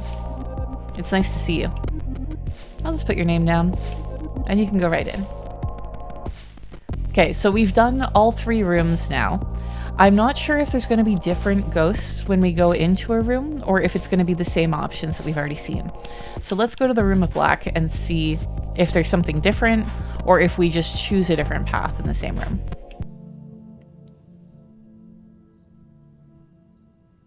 You return to the room of black. The speed dating rounds have wrapped up, but some ghosts are still hanging around.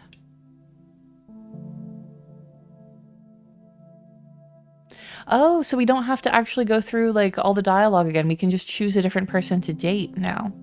So it's just the end part. That's an interesting way to do it. I didn't know if there would be like different dialogue paths earlier on that would lead to something different. Let's go with Hattie to the old folks' home.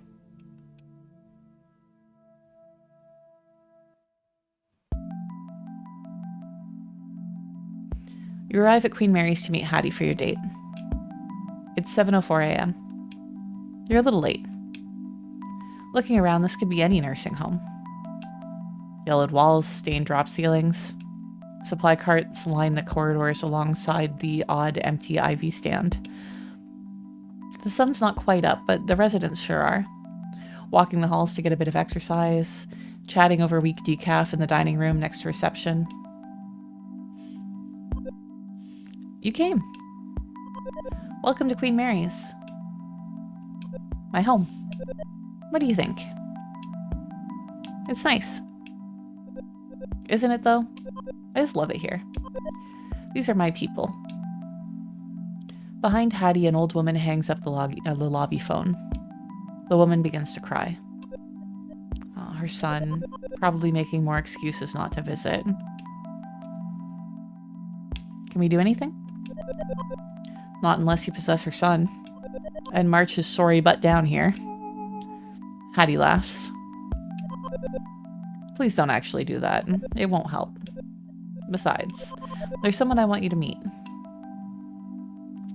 Hattie floats off down the left corridor. All these corridors look the same, but she knows exactly where she's going. You pass a number of open doors, glancing inside. Some residents watch TV from their beds. Others just stare out their windows or at the walls. Most rooms are bare. A few are decorated. There are tall plants, fine wood furniture. In one room, you spot a record collection. Essential possessions transplanted to make this place feel more like home. At the far end of a long hall, Hattie stops and turns to you. So, I know this is probably obvious, but we're here to see Milton. He was my partner for 47 years. If you think I'm a firecracker, Milton's all sparks. It is a little strange to bring a date to see the person that you were partners with when you were alive, but okay. You'll like him, I think. He's been doing worse lately. Is he sick? He's just old. Little things stack up when you're old. Eventually, one kills you. I've been spending a lot of time here. It has him concerned. Milton says I'm hanging on to the past. He wants me to make friends who are more like me. Ghosts, he means. I want to show him that I met a good one. I want him to meet you. It'll make him so happy. Hattie turns to go into Milton's room. Good morning, Millie. Inside is an empty bed, neatly made. Oh no, Milton is gone. Oh no. Hattie frantically searches the room. She spots the chart at the foot of the bed. This says he had an aneurysm. He was taken to the hospital. She looks at you with fear in her eyes. I have to go. I can come with you. I'd like that. I know it's a lot to ask, but I'm scared to do this alone. You arrive at the hospital with Hattie.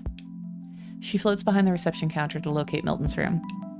Second floor, intensive care. Milton's room is dim. A reedy old man with a thick mustache lies in the bed, motionless. It's quiet except for the steady whoosh and click of a machine by his side. A ventilator connected to a tube run down his throat. The machine is breathing for him. Oh no, Milton. She looks around as if he might have already left his body. They were supposed to let him go. Hattie looks at Milton's chart. It says he was found unresponsive. No signs of brain activity. But I still feel his presence. Don't you? I feel it. I mean, if his ghost isn't around, it could be that he's still in there. But where is he? Is he lost somewhere? Is he trapped in there? Oh, Milton. His sister has power of attorney. He didn't want this. He signed a form that said, do not resuscitate. He didn't want this. Hattie looks up. I'm sorry I dragged you here. I know this must be quite awkward. If you don't mind, I'd like to be alone with Milton now. Are you sure you're okay? Yes, I'll be okay. Thank you for everything. As you step into the hall to leave, you can hear Hattie saying something at Milton's bedside. There's so much more, my love. Just you wait.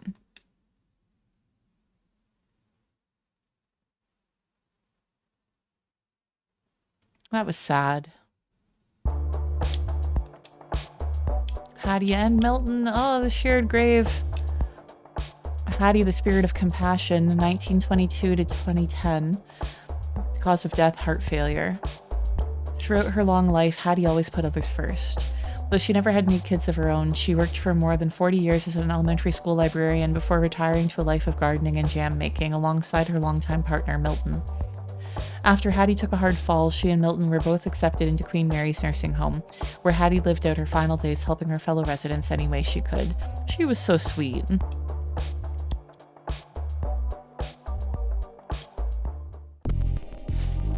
Hello again. Yeah, we'll just skip through that. We'll do the Room of Palms again. You've returned to the Room of Palms. The speed dating rounds have wrapped up, but some ghosts are still hanging around.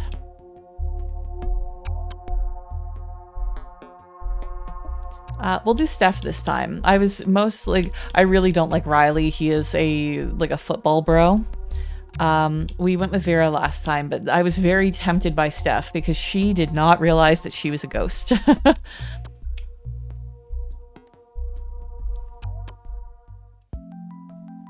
You catch up with Steph. She looks surprised to see you. You think? It's hard to tell with the mask. Hey, what's up? Is everything okay? Where are you going? Home, I think. I'm not really sure. Why? Where are you going? Let's go to the symphony. That's quite the suggestion. Okay, let's go to the symphony. Normally, I'd love to see the symphony. For all the years I've played clarinet. Oh, right. I forgot that she was a clarinet player. I've never actually seen a professional orchestra. Sigh. Another time, though? Maybe we could just walk around? Maybe find a nice park? Talk a bit? A heavy layer of snow has claimed the trees and buried the grass nearby. A cobblestone walking trail twists around the edge of a lake. You pass an old ghost sitting on a bench, tossing nothing on the ground, but still going through the motions. The ghosts of geese gather around him anyway, acting out a ritual that no longer serves any purpose. This is all still so confusing. You must have a lot of questions. I really, really do. Were you this lost when you died? For a while, yeah. How did you figure things out? I'm still figuring things out. Dying's not a simple thing. I feel like I spent years on a puzzle, only to realize I'm missing pieces. They're gone. I'll never finish. And now, what do I do? Do I take the puzzle apart? Be proud that I did what I could? Does anyone finish puzzles? I mean, I don't tend to do puzzle. I mean, like, I play puzzle games, but I don't tend to actually sit down and do, like, a jigsaw puzzle.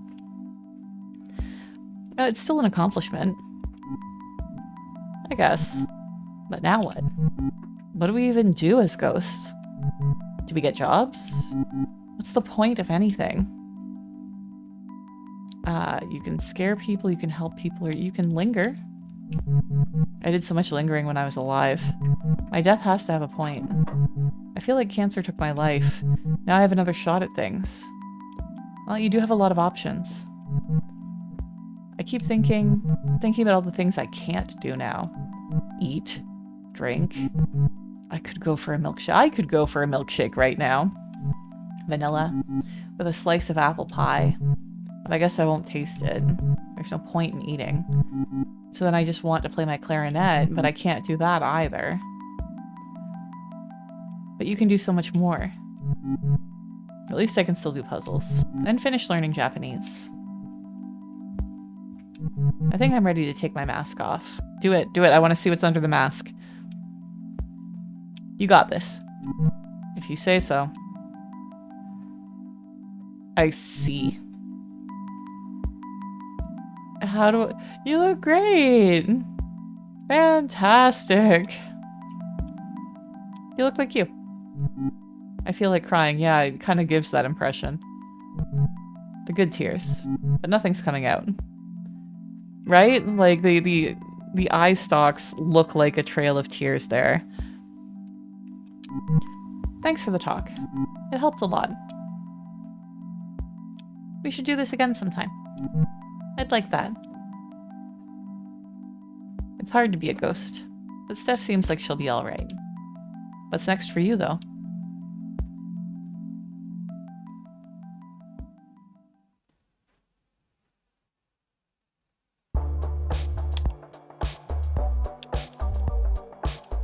Stephanie, Spirit of Denial. Alive from 1983 to 2004, cause of death, brain cancer. It took Steph a while to realize that she was dead. If you beat cancer, it can be hard to accept when it comes back with a vengeance. Although the disease ultimately took her life, it could not take her spirit. Now Steph begins a new chapter, overwhelmed by the potential death affords. I hope that good things happen for Steph.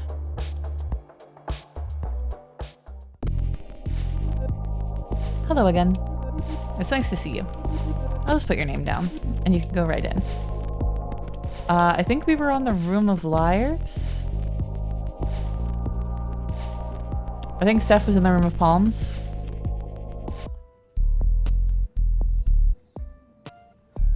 You return to the Room of Liars. The speed dating rounds have wrapped up, but some ghosts are still hanging around.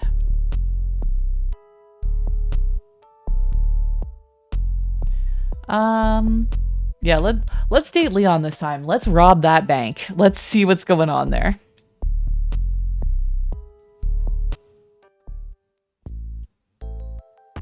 I guess it's time to rob a bank. Leon said to meet him in front of the Immortal Trust on the 4th.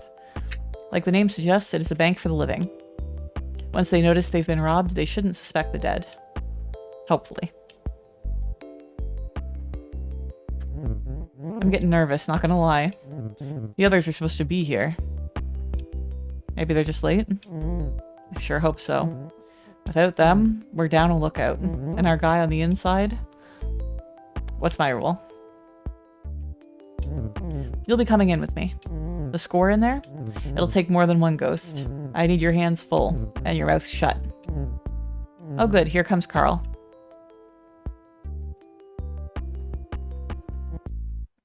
Is Carl alive? Did you recruit a live person for this? Hey, this is Carlsbad, our token breather. No offense. None taken. I'm just happy you ghosts want to hang out. Hey, Walker Stalker, welcome in. Happy Valentine's Day. We are playing a really weird ghost dating sim where we are currently robbing a bank.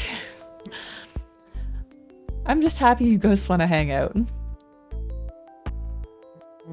So, how's it going? You're alive?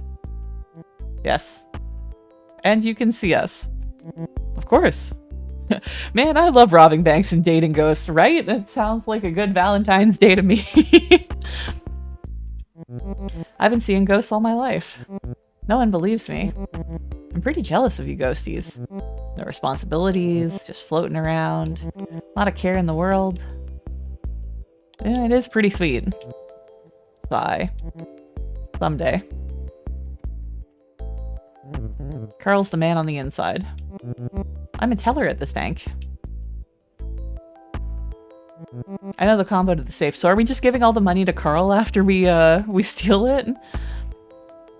Because I've been wondering what the hell ghosts are going to do with money. I know the combo to the safe and where the cameras are pointed. Why rob your own bank? I hate them. They need to pay. Are they shady?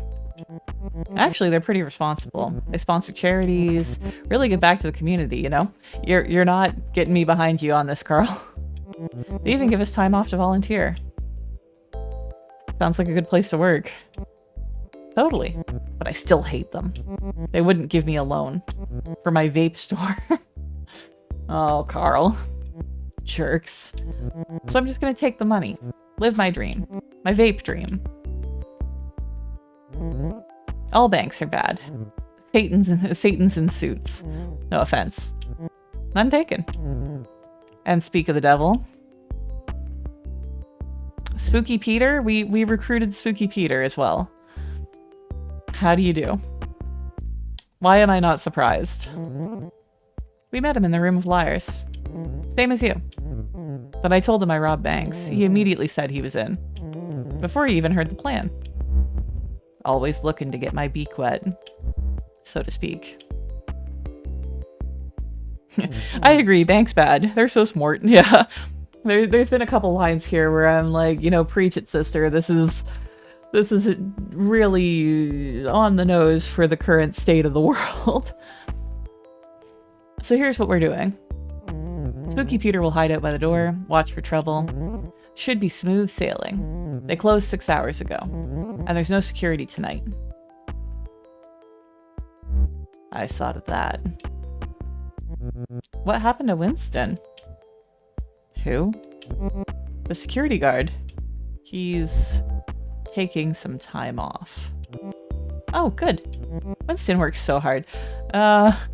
You might want to rethink how he phrased that and the intention in which he said it. He could use a break. And that's what he got. A break. Oh, Winston, I hope you're okay.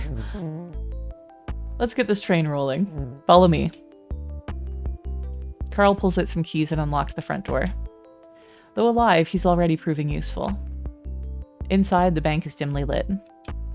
It's eerily quiet at night, like most places busy in the daytime.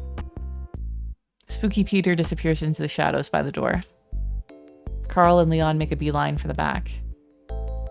Carl hops over the counter like he's in some heist flick. Leon floats right through. You catch up to them around a corner by a heavy-looking door. This is the vault. Can't we just go through it? Of course we can. Well, then we wouldn't be able to take the money out. But the money in there can't. If we want to get anything out of there... Leon S. Kennedy, is that the Res Evil? If we want to get anything out of there, we still need to open the door. And that's where I come in. Let's do this. Yeah, Res Evil. Yeah, it's been like 10,000 years since I played that. I saw a little bit of somebody streaming like the Resi 2 remake, but really I haven't really played it or spent much time with it since it was out on PS1. Carl gets to the door, or gets to work on the door. I think the code was... no. You gotta be kidding me, Carl. I am, actually. I know the code like the back of my car. So, how well do you know the back of your car? Which is where I sleep. Oh, I see. Not because Sherry kicked me out. Anyway, before I punch it in, you gotta promise me something. You promise you won't take all the cash, and then leave me here, or pull any other ghost tricks. Carl. Buddy. Pal, you know what they say about honor and thieves. There is no honor amongst thieves. I don't actually. Then we're good. Oh God, Leon. Leon. Yeah.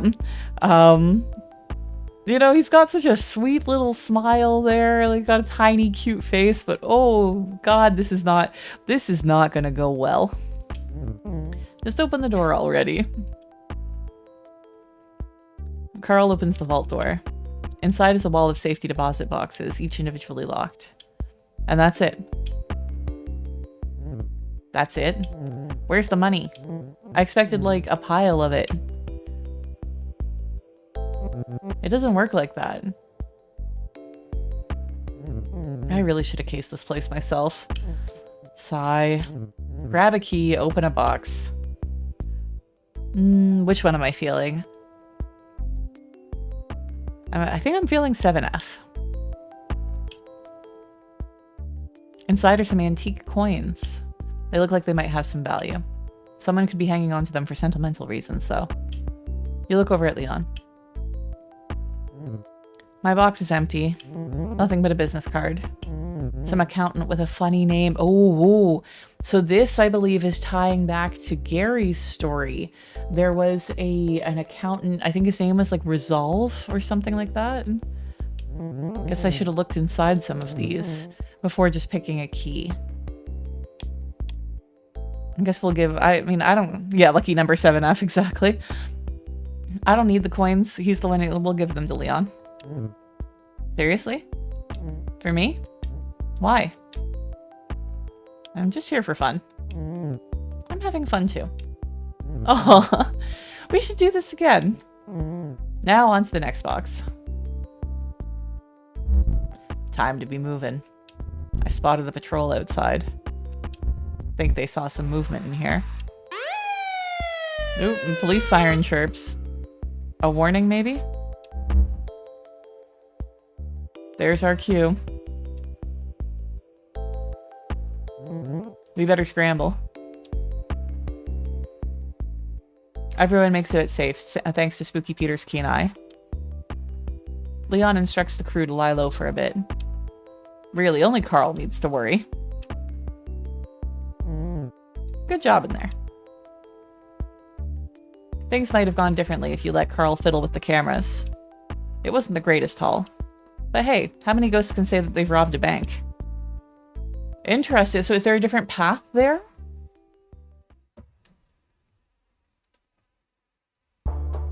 Was it the graveyard? Oh, we didn't get Carl. Okay, we have to redo it. We did that one wrong. Oh wait, no, it was Leon. There we go. Spirit of Greed, years alive, 1933 to 1967. Cause of death, snitchin'. Even as a child, Leon was an opportunist. While the other kids were playing ball, he'd steal from their bags. His teens and 20s were mostly spent on the road seeking out scores and grifting. Leon eventually found his calling robbing banks. He and his crew pulled off 4 successful heists before they were caught. During the resulting trial, Leon rolled on his fellow robbers to reduce his sentence. He survived the first stabbing in prison, but wasn't as lucky the second time around.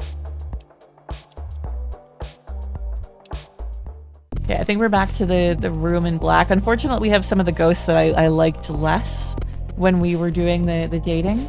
So hopefully they have interesting stories when we actually go out on dates with them. Okay, room of black. You return to the room of black. The rounds have wrapped up, but some ghosts are still hanging around. So, time to date Drea, even though he was kind of a dick. Gonna have a sip of tea.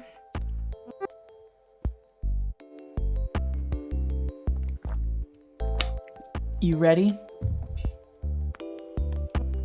Yeah, you're ready.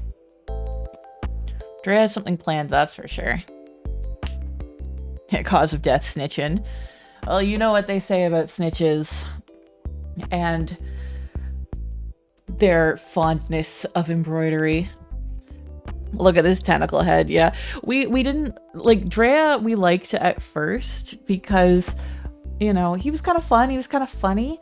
But then, you know, when he asked us if we wanted to go do something, and we're like, because it was the first round of like a 3-round thing, and I didn't want to commit to it. I wanted to meet the other ghosts first. So it was like, okay, like maybe. And he was like, what, you think you can do better than me here or anywhere? And I was like, don't you fucking neg me. So he went to the bottom of the list, and that's why he's the last one that we're seeing, from this room at least.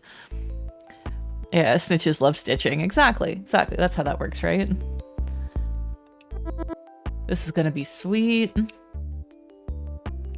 Drea takes you to a house in the city. A duplex. Brick. Not a bad looking place. Maybe a little rundown. It's clearly had some renovations, though.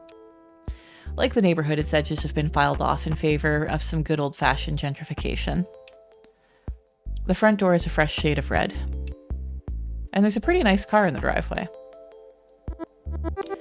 My place when I was just another flesh bag. Really? Yeah, really. What, you're surprised? When I was here, it was way better. There was a pawn shop over there, where that garbage Java Joy Joy is now. They always had good tapes. Now it's just coffee. I mean, I like coffee. Everyone just drinks coffee and does yoga. Look, dude, there is nothing wrong with people who like coffee and yoga. I feel like, and we talked about this on stream the other day, like, people who bitch that like your interests are basic or whatever like that, like, fuck you. Like, seriously, let people have whatever joy they can scrape together in this shitbag of a world. Like, don't judge people. Yeah, like, I love cappuccinos and yoga. Exactly.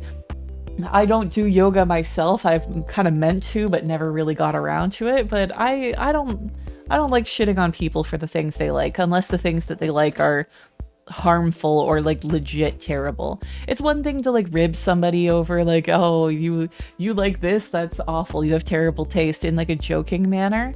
But like I said, just let people be happy. People need some happiness. Whatever. Come on. Let's go inside. It's like shitting on people for liking Harry Potter or Twilight or whatever. I'm like, if that's your taste, hey, at least you're reading, right? Like, enjoy it. Enjoy that story. Get caught up in it. From the inside, the house looks like a show home. Perfectly decorated rooms with perfectly placed furniture. Yeah, let people enjoy their own lives. You know, if everybody had the same fucking taste, like this character's into like punk stuff, you can bet if everybody was at the same like punk shows that they were at, they'd be bitching about how crowded it was and how all these fucking lame ass people are at the thing that they like. They're unhappy about everything, that sort of person. Everything matches because almost everything is white or gray. They get cleaners, pay them like nothing, and complain when they don't wash the walls. Ceramic letters hang on a yellow accent wall. I was gonna say, is it live, laugh, love? Admittedly, that's not to my taste, and I would not want that up, but hey, it's gotta be popular for some people, right? If that's your taste, I don't agree with you, but enjoy it. I do really enjoy it, like some ones that I've seen kind of doing a play off of that. There's an enamel pin that I want. This is live, laugh, loathe. And I'm like, okay, I like that. And I do really enjoy the Dragula version where it's like live through the ditches and love through the witches and laugh in the back of my Dragula. I love that. This is the garbage I'm talking about. Live, laugh, love, spew, barf, puke. Freya starts to rearrange the letters. Okay, rearranging the letters might be really funny. My favorite Christmas thing to send people is some Christmas ornament of like blocks with letters on it that's supposed to say Merry Christmas, and someone had rearranged it to Merry Shitscram. And every year I send that as like my Christmas thing to my friends group. EVIL. Aw, man. GHOUL. And then that leaves LAEV. What does that spell? Veil.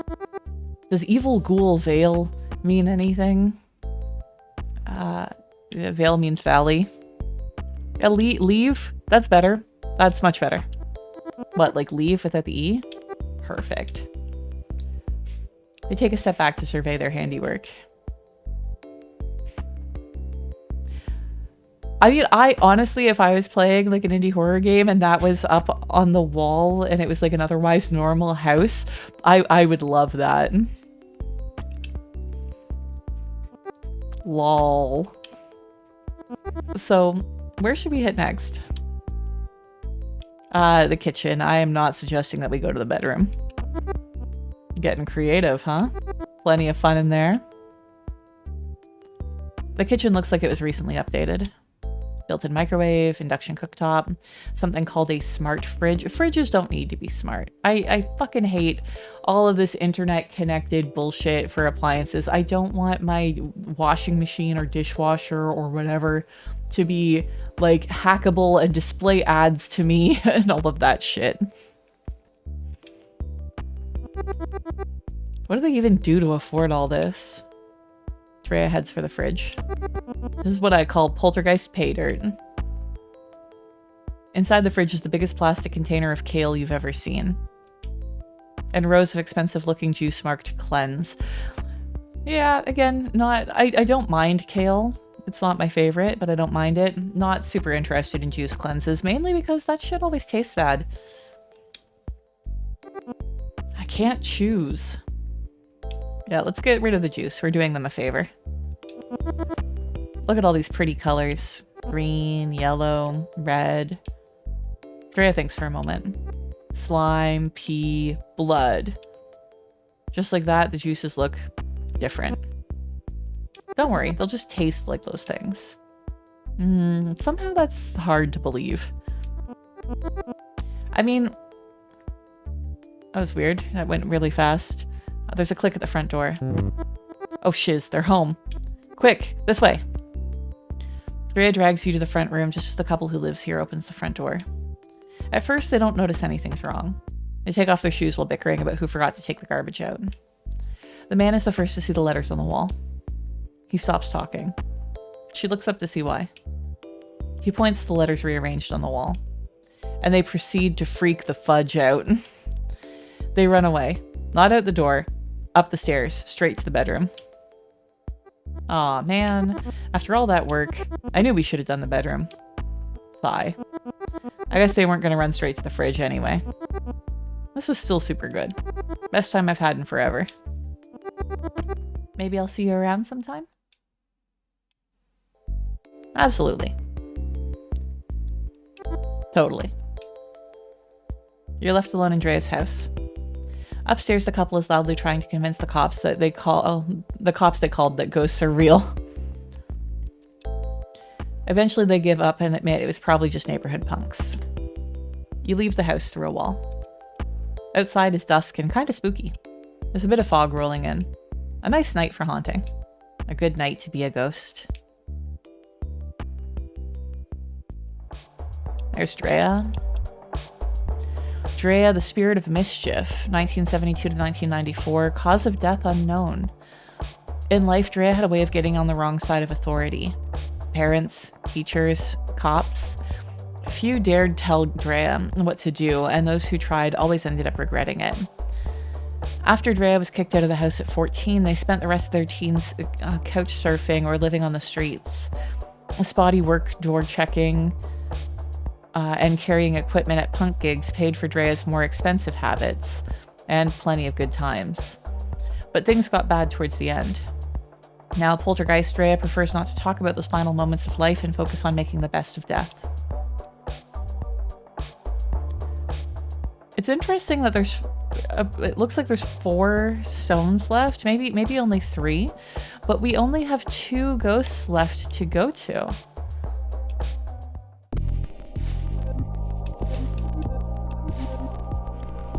Okay, we'll do the Room of Palms again. Oh, this room is now empty.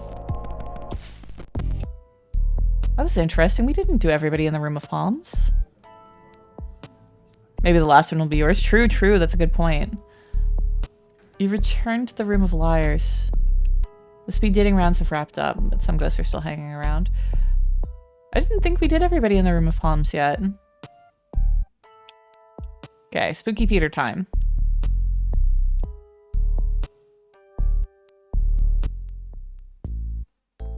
Yeah, because we should still have 3 left. There's Spooky Peter, there is the football ghost, and then there is the no, I got Arrive for your date with Spooky Peter. A hall of mirrors at the roadside carnival. It legit thought it said lie, like L-I-A-R-S in the way all the way through till now. Yeah, no, it's the musical instrument. I'm not sure if it's actually supposed to be pronounced slightly differently. Like, I don't know if I'm saying it wrong, but no, it's the musical instrument. A clown's face, all smiles and menace, watches over the entrance. Welcome to my home. Inside are twisted corridors lined with mirrors. With only a slight reflection, it's especially disorienting to navigate these halls. Spooky Peter leads you to a specific mirror, taller than the others. The mirror's face is concave, as if to pull in everything around it. This is kind of making me want to rewatch Jordan Peele's Us. We are going into this mirror. For drama, I kind of want to hesitate, but fuck it, let's just follow him. Together you step inside the mirror. Welcome to the mirror world, or as it's known here, the mirror world, but backwards. I got it. Yeah, that's the mirror world spelled backwards. I see what you're putting down. Do you see the eerie green? That is what happens when an image reflects itself. It takes on an eerie green. It is kind of true. Like, I remember in dressing rooms as like a child playing around, if they had those mirrors, like the triangle, you know what I mean? Like the mirror where it has the ones on hinges on either side. I would make it into a triangle and have it like reflect itself. And it does kind of get a greenish tinge. The more times a reflection is reflected, the greener it becomes.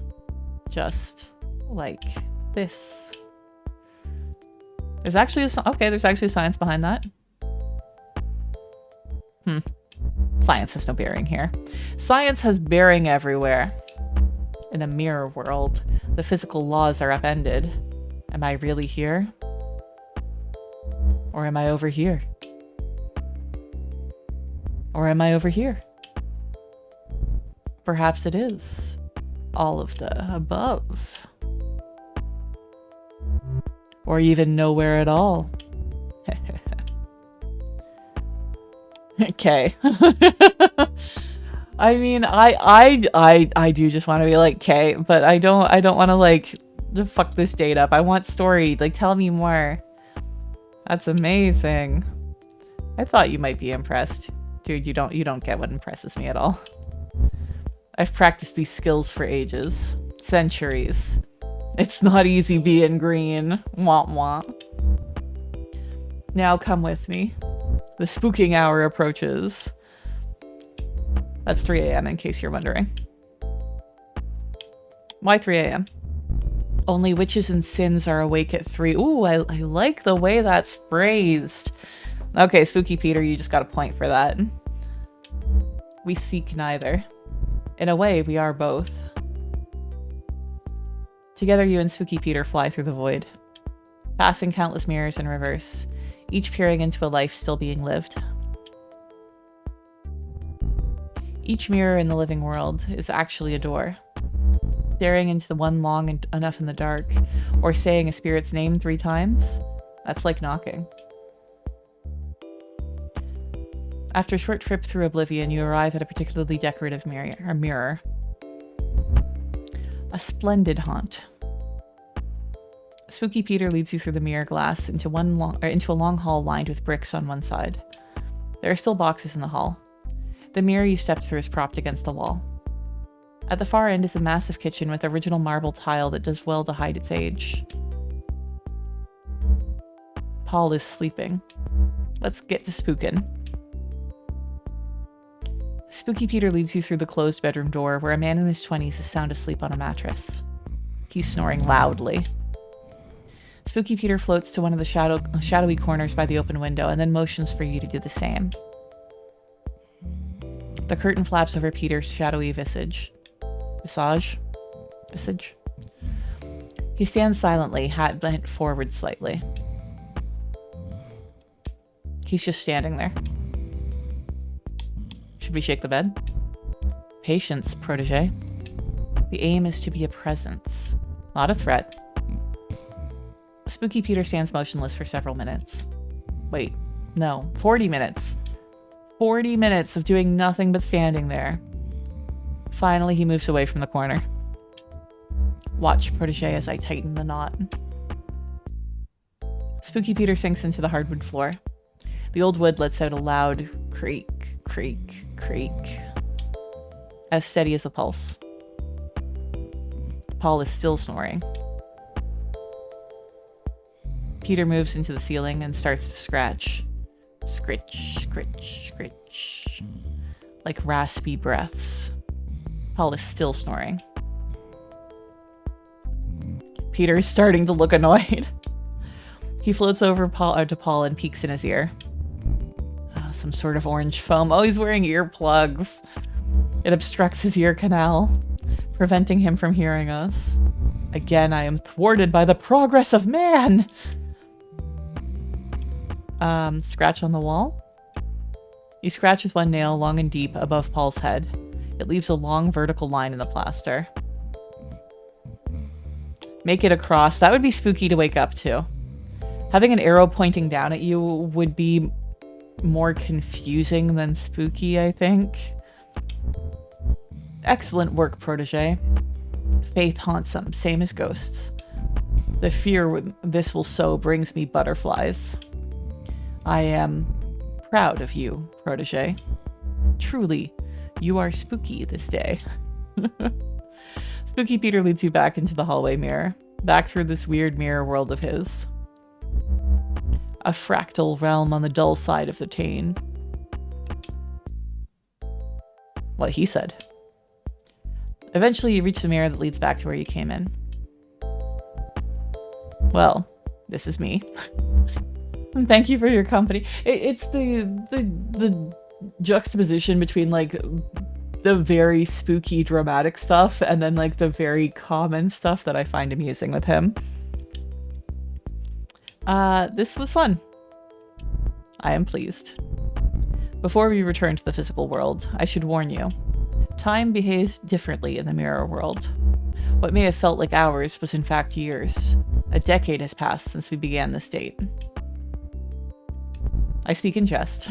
It's barely been the length of a talkie. Wow. The look of fear on your face. Spooky Peter spooked you good. He tips his hat to say goodbye. More dust falls off the brim. Guess I'll be seeing you. A breeze picks up and the rest of him blows away.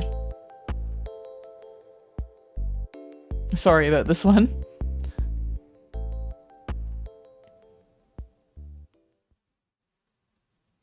So what is he the spirit of?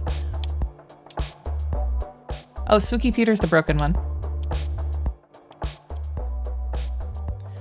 Spooky Peter, the spirit of malice, alive from 1631 to 1665, cause of death, bubonic plague. Spooky Peter isn't his real name. It's one he was given by an author of a famous, totally true ghost story.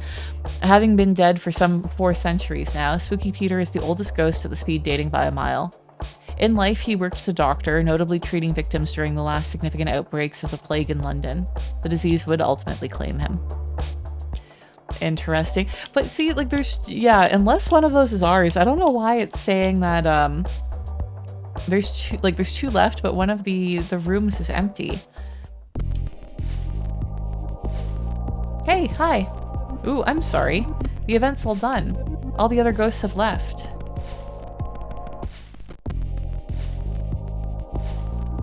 From what I hear, you were pretty popular. Still couldn't find the one, huh? I like to play the field. No judgment here. Eternity's a long time. Who wants to spend it with just one ghost? Did you have fun at least? Yeah, it was a blast. I'm glad to hear it. I've been having fun just observing. I set this up to help other ghosts find something they might be missing, or to learn more about themselves. In a way, we are all products of death. I like to think that I'm also her student.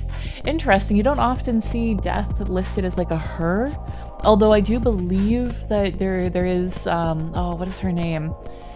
There is like a spirit of death. I think it's El Catrin in Mexico. That is like the woman with like the sugar skull face and the big hat. What have you learned from death? I've learned so much. How burial versus cremation affects the afterlife, the meaning of life, all kinds of neat ghost trivia. When I was alive, I studied people. Now that I'm dead, I study us. It's fascinating. What was that about burial? That was very interesting. Tell me more about that. You don't want to know about that. I do. That's why I asked. Do you? Let's just play trivia. But I want to know. About trivia? Excellent. Damn it. I have questions prepared and everything. Welcome to Fran's Scary Hard Trivia Challenge. All the questions are ghost related. Don't worry if you get any wrong. I'm not testing you or anything. Question 1. Which film star is said to haunt the Hollywood Roosevelt Hotel in Los Angeles, California? Oh, I don't know. Maybe Marilyn Monroe? I feel like people have said something about her ghost. And the answer is Marilyn Monroe. Okay, we got that right. You got it. Marilyn actually lived in the hotel for about 2 years. Now she haunts it. Pretty cool, huh? Question 2. Which Shakespearean king appears as a ghost in a play that shares his name? That is Hamlet. Thank you, high school English class. You're right. It's Hamlet. Hamlet's father appears as a ghost. His name was technically also Hamlet. King Hamlet. There are ghosts of kings in Richard III, but not Richard III himself. Question 3. A red blood cell that has lost its hemoglobin is known as what? Ooh. Is it a ghost? I don't know. I feel like a medical thing would use the word phantom over the word ghost or revenant. Let's try phantom. Oh, it is ghost. Okay. The simplest answer is usually right. That's my motto. Ghost red blood cells are empty shells. They show up on microscopes, but they're pretty much see-through, just like us. Question 4. During her seances, what did medium Helen Duncan famously regurgitate and call ectoplasm?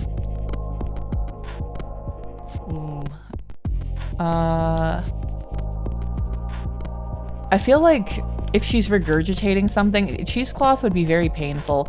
I feel like lard would not be too painful, but would still be pretty gross and like stand up pretty well to this for the theatrics. Say lard.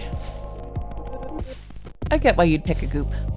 But the answer is actually cheese. Ooh, that sounds painful. Duncan was a medium in the early 1900s. She was said to fake ectoplasm by pulling gross cheesecloth out of her mouth. Duncan was also the last person imprisoned for witchcraft in the UK. Jesus. Go figure. And question 5. This is the last one. This means it's also the hardest. Which of these authors did not have a scary story in the first volume of the Fontana Book of Great Ghost Stories? I'm actually only familiar with Edgar Allan Poe, and I have not read that book. I'm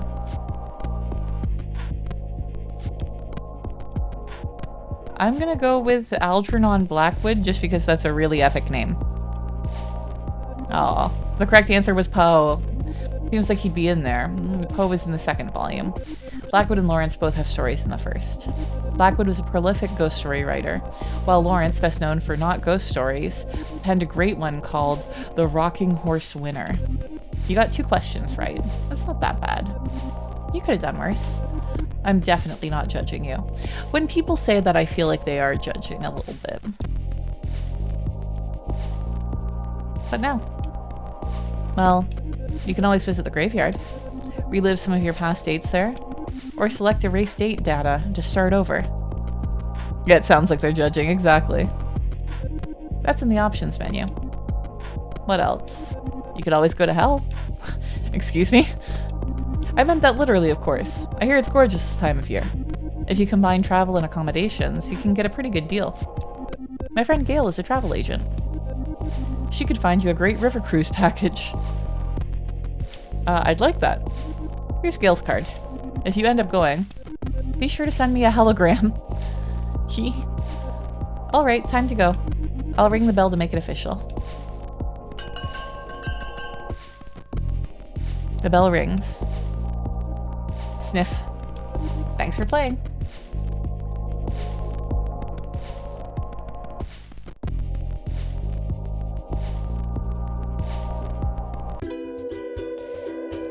Oh, we can go to hell. I see an option there. No. I want to go visit the graveyard. Okay, that was selected. Okay, I got it now.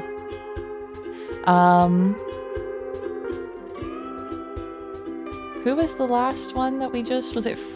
Oh, Fran. So the actual person who, was holding... Like, who was running it. Fran, the Spirit of Curiosity. Years alive, 1958 to 1984. Cause of death, a car crash.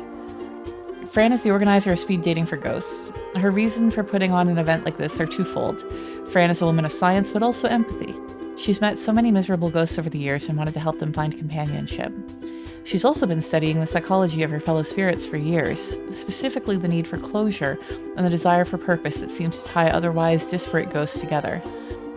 She aims to prove that they needn't rely on living to achieve these goals. Ghosts, Fran posits, can instead find their answers in one another, even within themselves. She also loves bad food and good TV. I prefer the opposite. I like good food and sometimes bad TV. Yeah, so it's too bad there's one that we didn't get. What's the beach? Oh, there's more. Shit, how do we get these ones?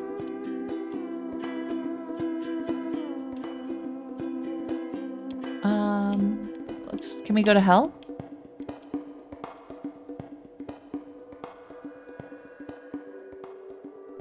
Oh, hey there, stranger. You look like you could use some R&R. Romance and retribution. I love it.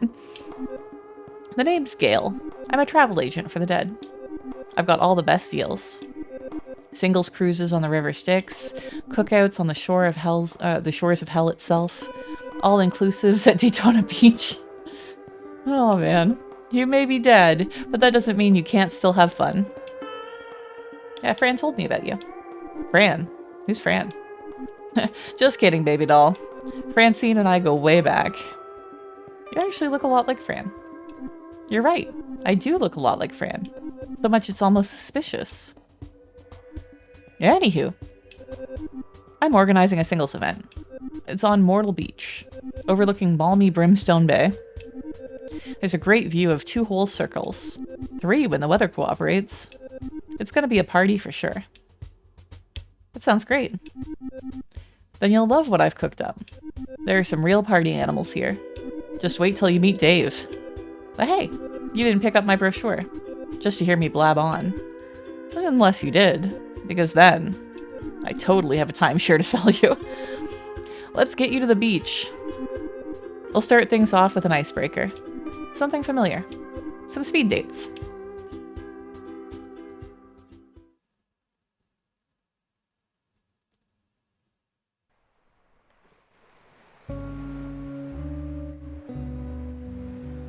And I love the little cocktail we have there this time. For the living, the shores of hell might seem like a strange place to take a vacation. It's no Maui, or Cancun, or Bali, but hell has its charms. The sand on Mortal Beach, like the water in the bay, is piping hot year-round. The air is sweltering, heavy, like a good sauna, or an oven. In hell, there is no night or day.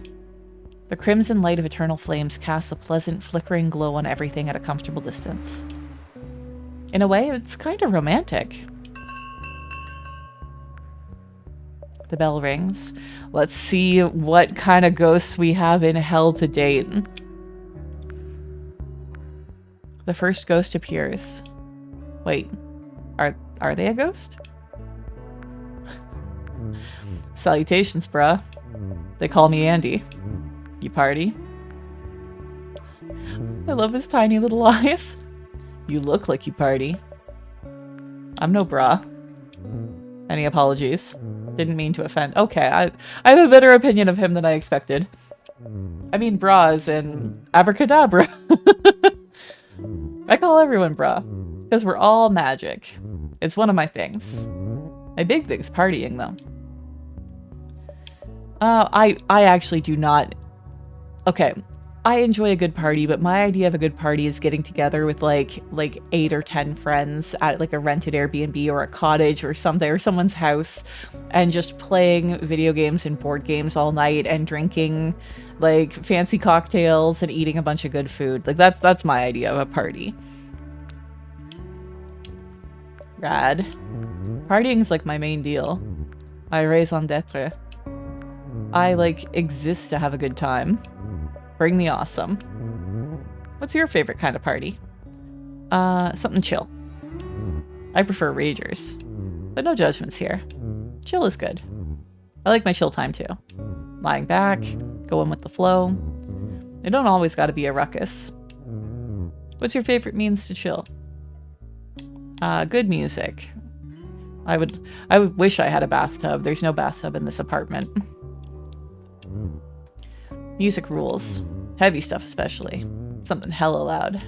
Make your nose bleed. I guess if we're talking chilling out, you probably like something more laid back. Beach jams? I'm not really... Yeah, I'd say I do like loud music sometimes. Sometimes I get in the metal vibe, you know? I usually listen to like 90s rock alternative, anime music, and just weird shit that I don't know how to describe. Now we're talking. You know what? I sure don't love this music. We should talk to Gale, maybe. It's really harsh in my buzz. You'll survive. Don't be so sure. I'm a party demon. Gotta always be partying. Or else. Or else what? Or else. Oh, wait. Hold on a sec. Andy chugs a 6-pack. All the cans at once. Jesus. Burp. That's better. That honestly, that was impressive. I'm skilled for sure. He did what? Yeah. You know that whole 10,000 hours to get good thing? I've partied for 1,000,000 hours probably. Plus there's hella incentive. If I don't party, I die. Aren't you already dead? Nope. Here's the deep lore dump. Demons are technically alive. And demons can cease to be. Like if a living person stops breathing.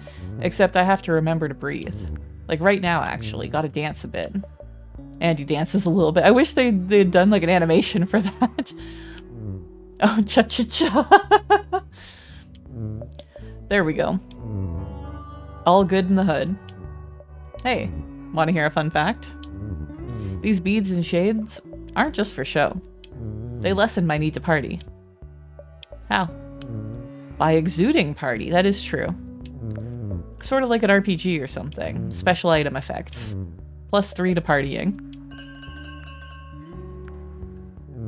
The bell ringeth. Time to mingle. See you later, crocodile. That's awful. I didn't think I was gonna like him, but I do like him. A party demon. That's new.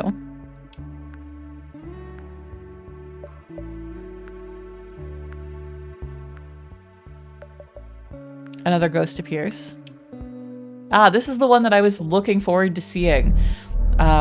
When I was looking for pictures from this game to use for my social posts, this was the ghost that I landed on. So I was quite disappointed when I didn't see it at first.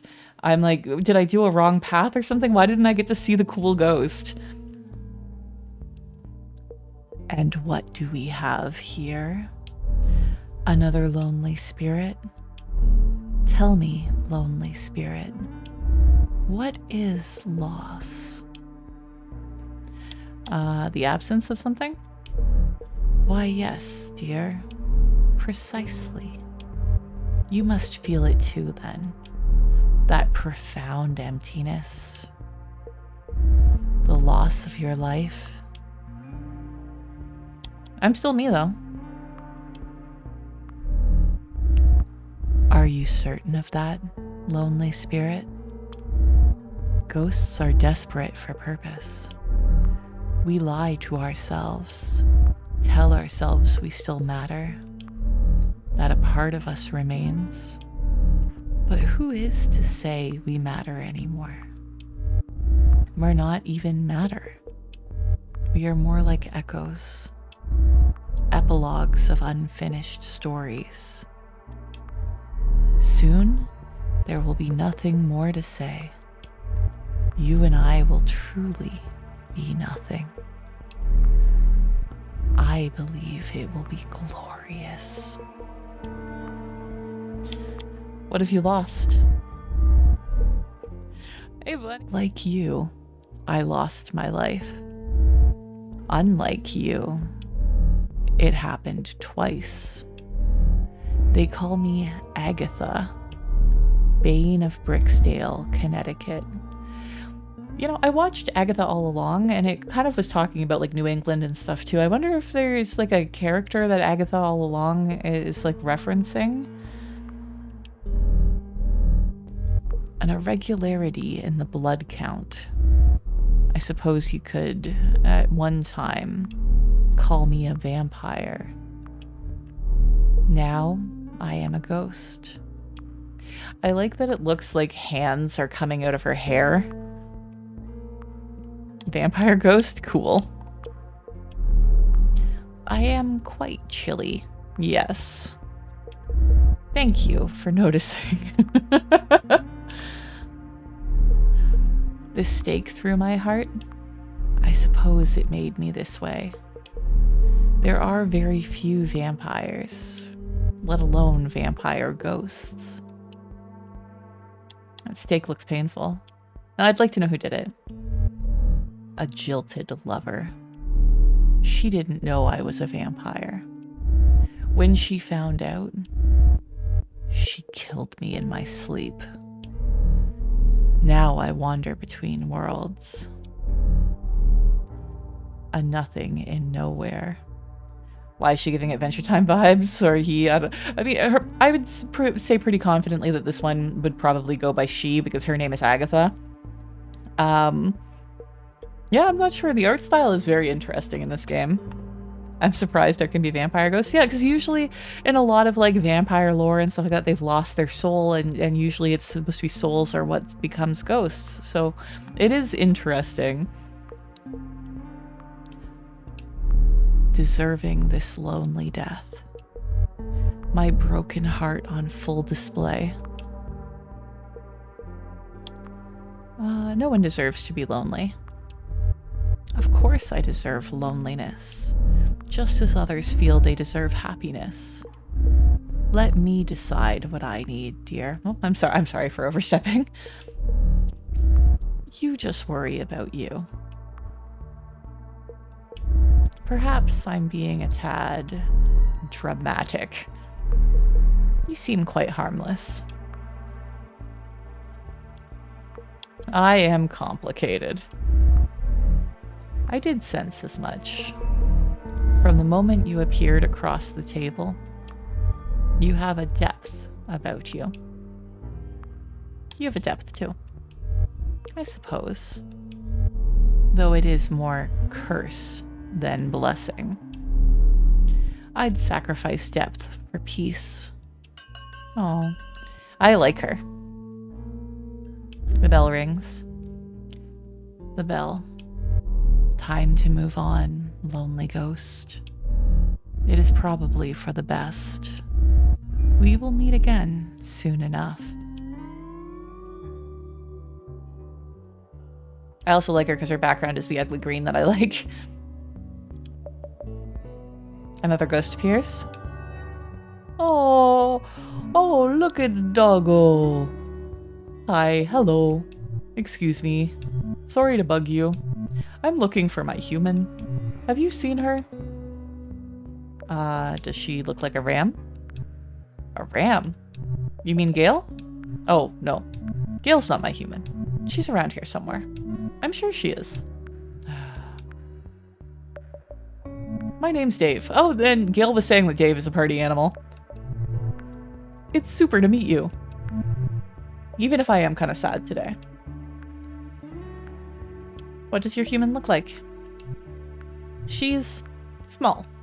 Kind of looks like a snowflake. She doesn't talk or anything. She just kind of floats there. And crackles. Crackles? Crackles. Like static. Are you a dog? I mean, he's very obviously a dog, but I feel like that's less rude than just patting him. Yep. I am pup. Or I am a pup. Sorry. I'm not used to talking just yet. I used to just woof. How can you talk? I don't really know how. I understood words when I was alive, but my dog mouth couldn't speak people talk. Now it can, though. My human is a wisp. A piece of a spirit. She's usually right by me, just floating around. Never leaves my side. Yeah, why is she a wisp? Earlier in the game, it explained that wisps were broken pieces of spirits that were often trained up to do repetitive menial jobs. There was a bus driver. There was a bus that was being driven by a wisp. Where's the rest of her? I guess still alive. A wisp is what happens when just a part of a person dies. Oh, that's sad.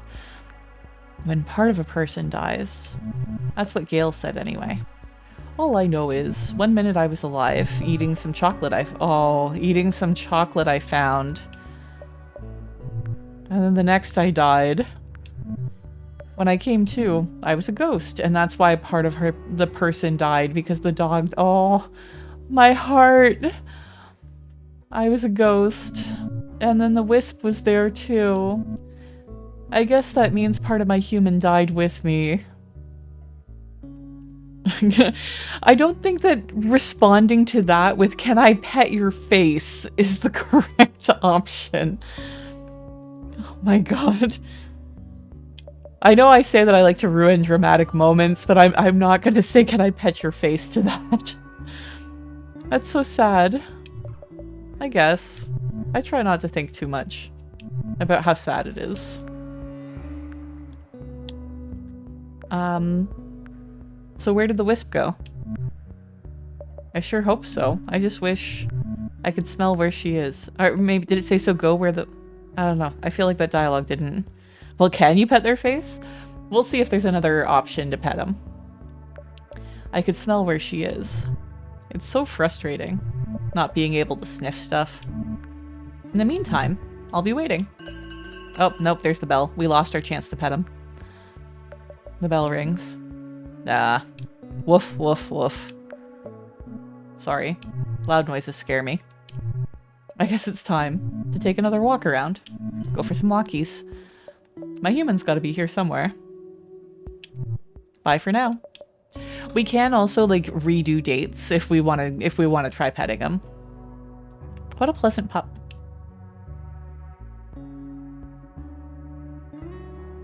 The second round begins. So we're gonna go back through all of the people that we just speed dated with. Oh my god. Sup, Spooky Yuki? Righteous to see you again. Splendiferous, even. I like your bikini. You use a lot of big words. Yeah, round 2. Fight.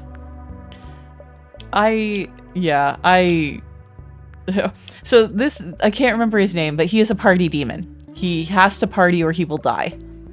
I didn't think I was gonna like him, but then he ended up being more fun than I expected. I do feel like saying you use a lot of big words is kind of insulting, so I think we'll just give him the genuine compliment that his bikini looks fantastic. Thanks. I like to switch it up. Right now, it's polka dot time. It's good for a beach. We're at the beach. That's what I thought. It's pretty warm in hell. Even for a demon. That reminds me. Here we go again. Scoozy. Andy does some random air guitar. Oh, that's right. His name is Andy. Hello, East St. Louis. There. All better. All better, jet setter. Hey, what's your opinion of platypuses? Platypi? Whatever. Those hairy duck dudes. Look it up. I like them. They're kind of weird. How can you not? They're the ultimate party animals. I think about shades, sunglasses, like the ones on my dome. If you put them on an animal, who looks the most down to party? A platypus. I feel like maybe like a llama or alpaca would also look very down to party with those shades on. It's inarguable. They have that freak in them, yeah. Okay, fine. Kangaroos are up there. Dogs too. Especially if they're in a sidecar.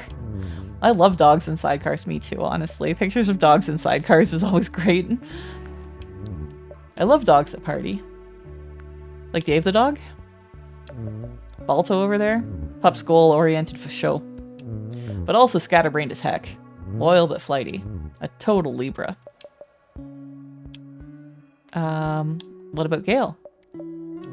Gale's a tricky one. Total type A. Friendly, but not your friend. Strong Gemini vibes. How do you know all of this? Internet. Oh, here I go fading away again. Nature calls. Andy crushes a beer on their head. There we go. So, where were we? You're still kind of faded, dude. Andy still appears to be fading. Maybe you should keep partying? What? It didn't work? That never happens. Put on some more party accessories. I'm trying to make it better. Maybe if I put on more party accessories? I left them in the car. Oh, Andy. The bell rings. I gotta go. Andy's been partying for more than 1,000 years. I'm sure they'll figure this out. Don't worry. I mean, don't worry that much. Demons aren't even real. Or are they?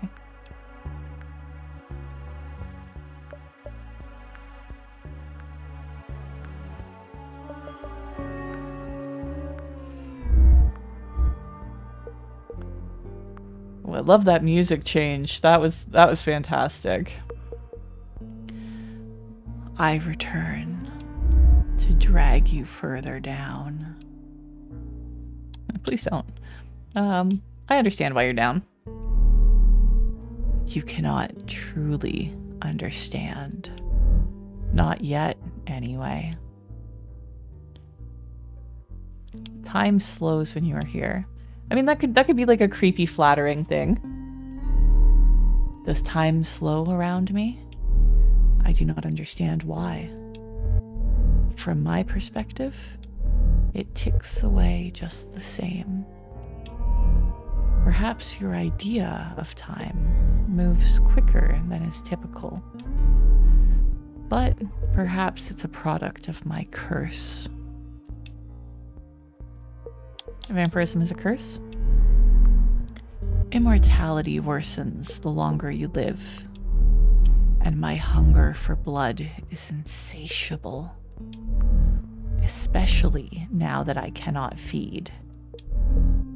When I first became a vampire, it was difficult to find blood without killing people. What happens to a vampire without blood? We wither, shrivel like leaves. Over time, the body becomes immobile, a husk. But the mind remains. The effect can be reversed if we are fed blood. But to the living, a body without a pulse is dead. Many vampires are present at their own funerals.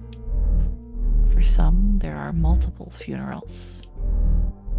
The lucky withered are put in tombs.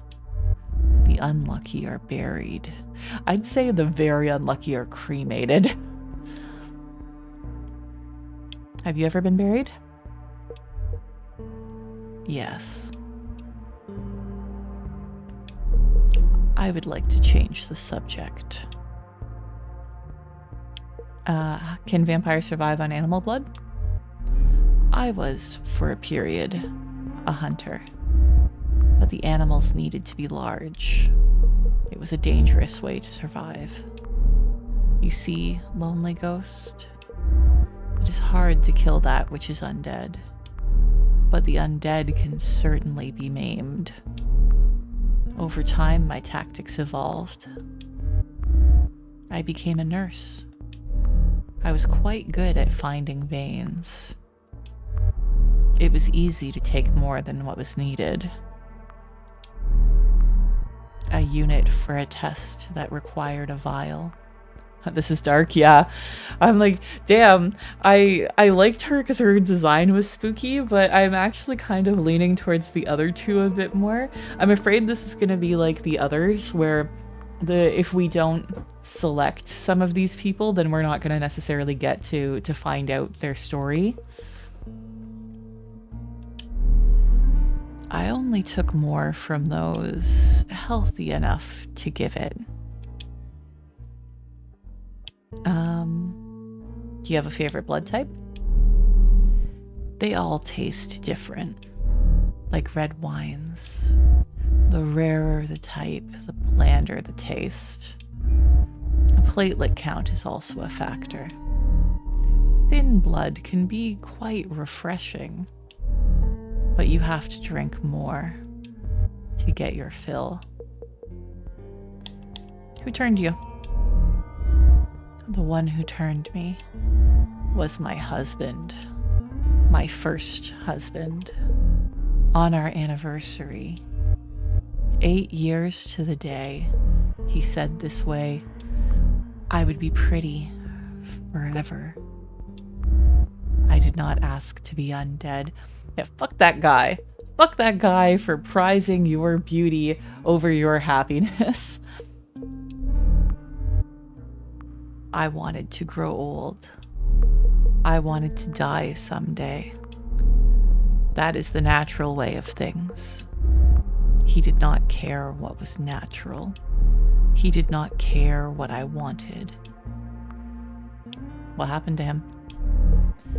I foolishly mistook his gesture for romance and stayed with him for a number of years. But eternity is a long time. Eventually, he left me for someone he deemed prettier. I can only assume he turned her as well. You know, lonely spirit, despite some difficulties, you are a good listener.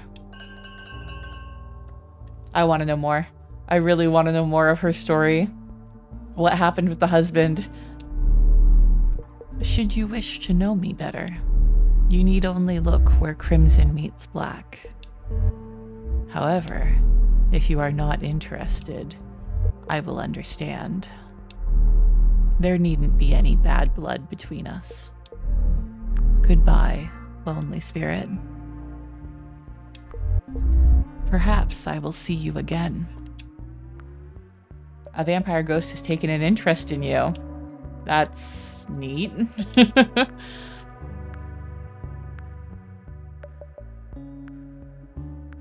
It's the doggo again. Oh, hi again. It's me, Dave the dog. Want to hear a joke? I love to tell jokes. Jokes are pretty great, I think. I love how you can tell he's a golden. Like, he is 10,000% a golden retriever. I'd love to hear a joke. Okay. So, this dog walks into a bar. And get this, he walks up to the bartender. And the dog says, "Give me a gin and ginger."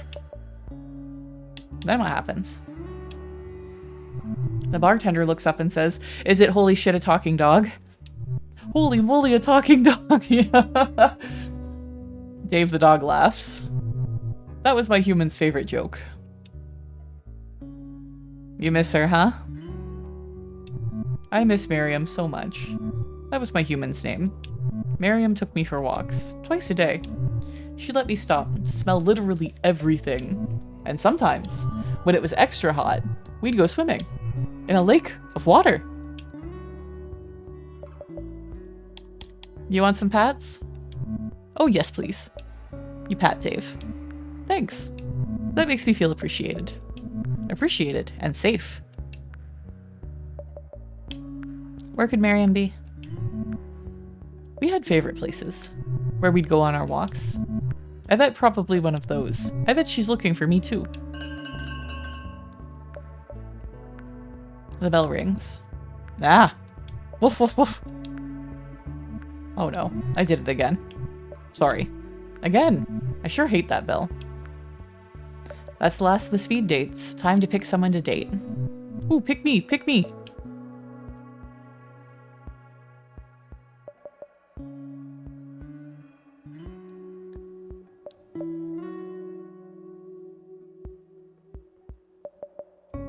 Okay, so I actually really like all three of them. I don't feel like there's one, like in a lot of the other rooms, there was like one that I was not interested in almost every room, but I am interested in all of these ones.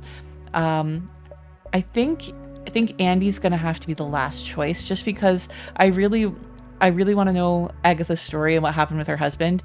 And with Dave on his date, I think we're gonna go looking for his human, and I think that's gonna be really sweet. So we'll do Agatha first, and then Dave, and hopefully we don't get locked out of doing Andy.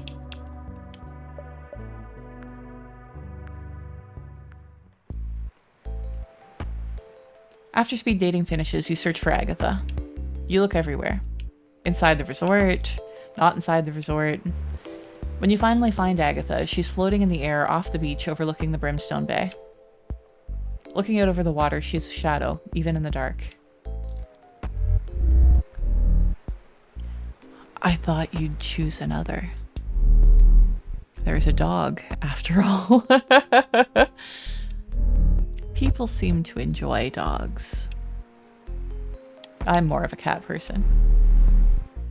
Cats are wise creatures. They are observers, collectors of the dark. They know our secrets. My cat's name was Meowsers. Yeah, what should we do on our date? I suppose you are wondering about this stake in my heart. Perhaps you think if you earn my trust, you can be the one to finally remove it. I'd rather go bowl. I mean, I would rather do literally anything but bowling, pretty much. I shouldn't say literally anything, because there are lots of things. Like, if you ask me to go, like, whitewater rafting, no thank you. Rock climbing, nope. Like, I'm good. This stake is my burden. But it is a burden I chose. I can take it out whenever I want. Observe. Is this going to be horrific? It is not that I need the stake. It is simply a part of me. My current state is because of this stake. I was born with it. I am not whole without it. Did you hear that, though? Yes. Or did you hear that, though? Was it the music going weird? Is that what they were referring to? Hear what? Time sped up when you removed it. Oh, that's interesting. Did it? I'll have to take your word for it. What does it feel like? It doesn't. The blood-red waters of Brimstone Bay lap up the black sands of the shore. It's difficult to see beneath the water. This is the edge of hell. There could be anything below the surface. Let's go swimming. Agatha leads you by the hand out over the water. She turns to you and then dips beneath the waves. Hell yeah, we're following her. As you move through the water, you feel the water move through you. Beneath the surface, everything is thick and crimson. It's impossible to see more than a couple feet in front of you. You feel what you hope are fish brushing past. Schools of them. At least you hope they're fish. Everything feels slower too. A little like when you're with Agatha. You can't see her. For all you know, she brushed past like the fish. Until through the murk, you see her. You're face to face with a vampire ghost, bathed in blood. When you cannot breathe, lonely ghost, do you ever truly stop swimming?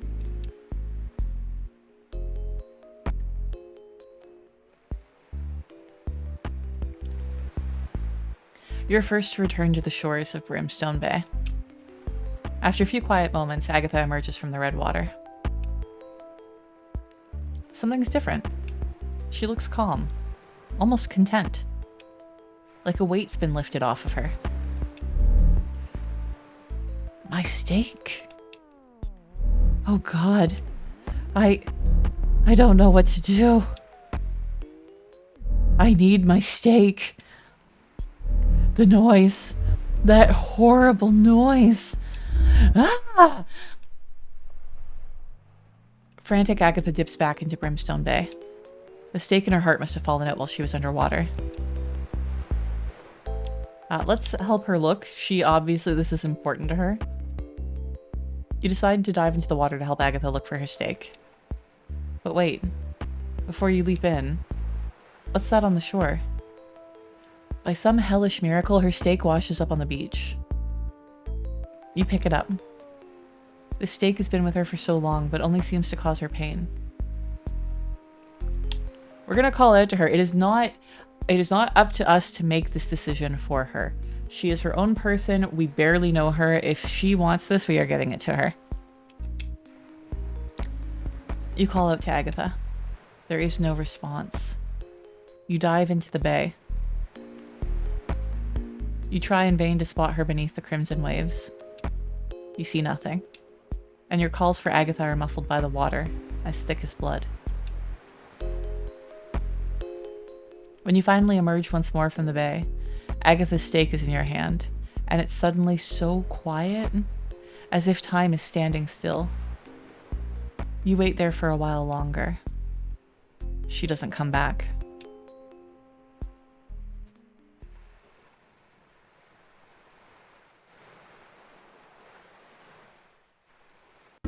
Wow, okay. So there's Agatha's. The spirit of loss. She was alive from 1689 to 1996. Oh yeah, because a vampire. Cause of death, stake through the heart. Agatha died twice. The first time at 22. She was bitten by her husband, a man who claimed to love her. I want you to be like this forever, he said. But he grew tired of her and moved on to another. Agatha moved on too, reinventing herself with each subsequent generation. Few learned her secret, and she was careful to never directly take a life, only drinking blood from blood banks, hospitals, and when desperate, butchers. In 1996, Agatha's terrified girlfriend learned what she was and plunged a stake into her heart while she slept. Now Agatha's the ghost of a vampire. That's pretty weird.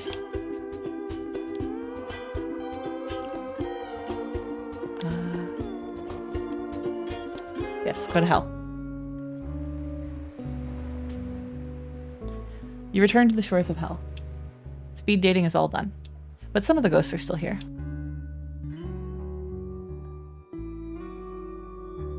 Okay, we're going with Dave this time. I hope he finds his person. I really hope that we can find his person.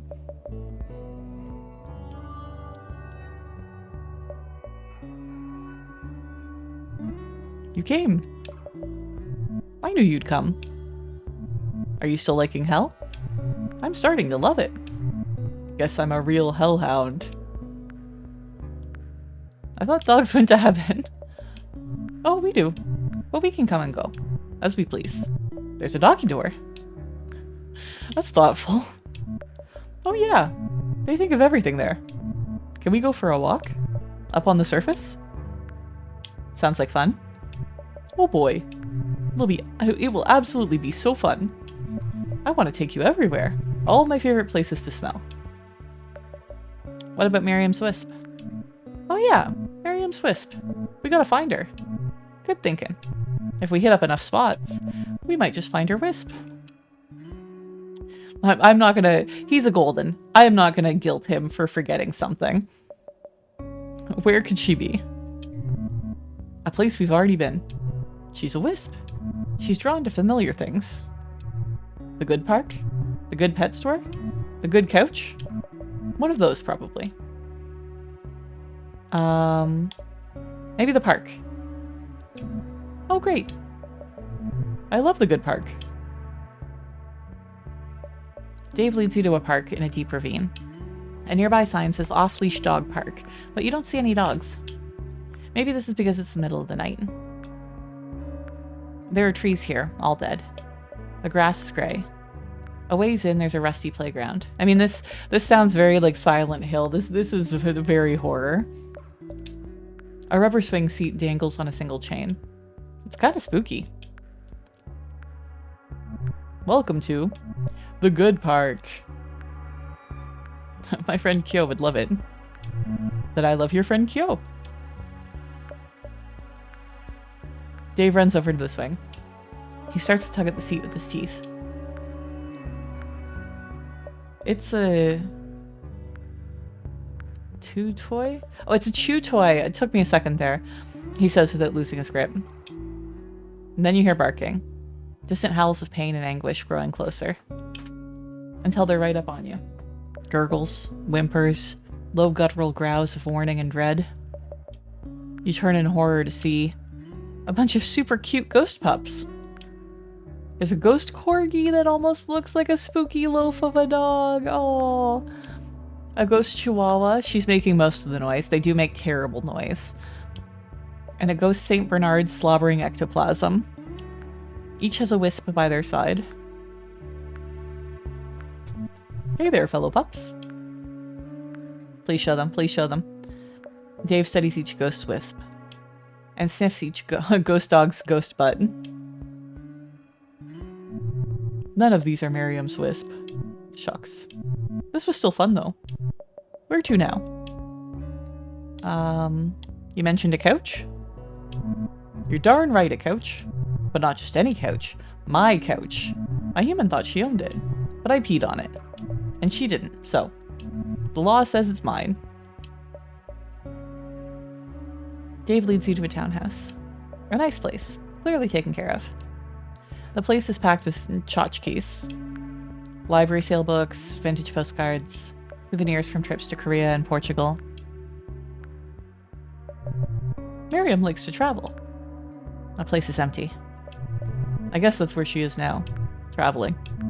I'm just glad I don't gotta stay with her sister anymore. Dave floats over to an ugly couch, orange and brown, covered in dog hair. He curls up on it. Sometimes I still come here, he says, just to be close to my human. Oh, the wisp. Is this Miriam? It's hard to tell. The wisp isn't doing much. They're just kind of floating in front of you. Maybe they're studying you? Do they even know you're there? Attack it with my sword? We don't have a sword. What the fuck? Hello, Miriam? The wisp crackles like fire. You're not sure what it's trying to say. Nice to meet you too. The wisp buzzes. Is that a good sign? Are you Miriam's wisp? The wisp blinks once. Is that a yes? Miriam! There you are. Miriam's wisp seems excited to see Dave. Aw. I'd like you to meet a friend. No, I haven't replaced you. Miriam flickers cautiously. I think that's so cute though that we managed to reunite him with his wisp, you know? The dog thing is definitely sad, but at least there's like a little happy there. See? A friend. Miriam flickers and flashes. She'll get used to you. She just needs some time. I'm happy we found her. Me too. Miriam seems regretful. She says she's sorry for running away. Miriam vibrates and flickers a bunch. She saw her old car and chased it out of instinct. Before she knew it, she was lost. So she came here. Dave yawns. We've been up all night. I'm beat. I think it's home time. Can I give you a pat? Of course. I sure love the pats. Thank you so much. Let's go for another walk soon. Bye, Dave. Bye. Miriam flickers.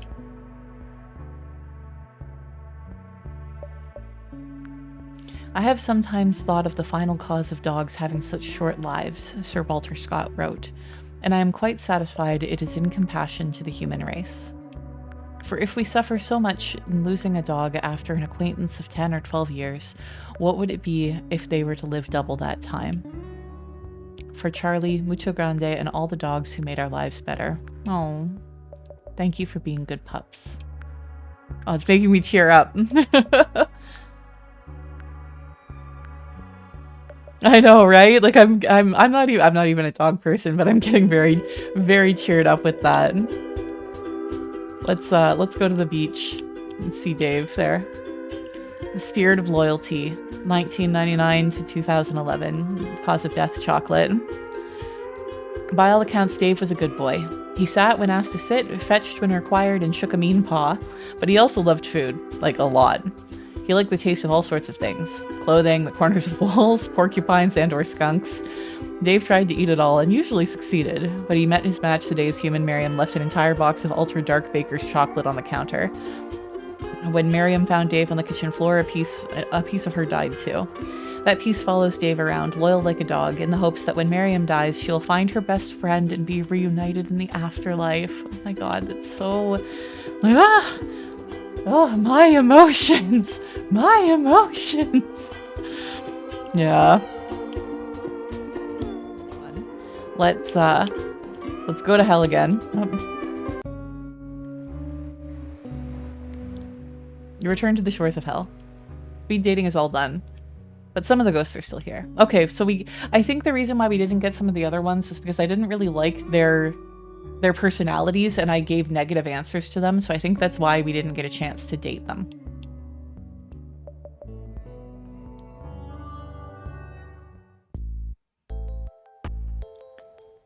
Speed dating in hell was wrapped up for the evening. Is it even evening? It's hard to tell down here. Either way, you spot Andy. Not an easy feat in their current state. Sal mutations. I think I've stabilized. I mean, the guilt you have to feel too, yeah.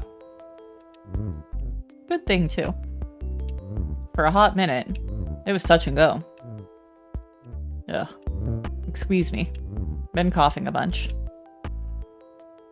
It's a rad outfit though. Huh. Thanks. Gotta stay optimistic. In the face of my ailment. This persistent opacity. Has this happened before? Once, in college.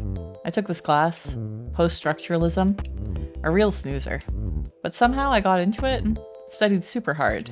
It wasn't good for my state of being. Oh no, I think that made it worse. That cough worries me. Me too. Clearly adding stuff helps. Party garb particularly. It strengthens my vibe. Like, if this lay is +2 party, and the bikini is +1, maybe adding the right fashion will make me 100%? 100% Andy? Is it cold in here? Andy, you gotta party. You gotta party, man. Suddenly I want a shawl. Does anyone have a shawl? I mean, I enjoy a good shawl, but you have to admit that shawls are like pretty anti-party. That doesn't feel like the correct garb to put on. Yeah, put on your beads. Beads, good call. I'll look so dope. How do I look? You're pretty dope. Heck yeah. Hella dope. Burp. Wait. Something's happening. Good, he's stabilized. Oh, no. Oh no. What did I do? Bruh. I think I'm gonna hurl. Maybe take something off? Okay. What do I take off? Lose the lay, maybe? Ugh. This is even worse. I feel my bones fading. I mean, that's how I feel when I wake up in the morning, but still. Somehow, it feels like the empty in a room. Abject loneliness. Oblivion, brah. Oblivion. What do I do? What do I wear? Jam the steak into Andy's heart. Oh. I mean, I don't know if, like, putting these things on is gonna help, but that's dramatic. Like, we don't have any evidence that that's gonna help anything. That just, you know, yeah. Maybe both shades and beads. Hope you're right, because this is it. With the last bit of strength. Andy doubles up the shades, okay. And with beads to boot. Am I fixed? Survey says... Heck yes to the affirmative. That finally did it. This is such a relief. I feel like a guitar solo. A million high fives. The perfect buzz. Domo arigato. Like so much arigato. Cough. Still me? Yep. Still me. Though that last cough shook something loose. Gotta go take a leak. Give me 10 hot minutes. Then get thee to the dance floor. I'll see that you are duly compensated. Phew. That was close. Guess this party never dies. Could have done without knowing demons pee, though. There might be such a thing as too much lore.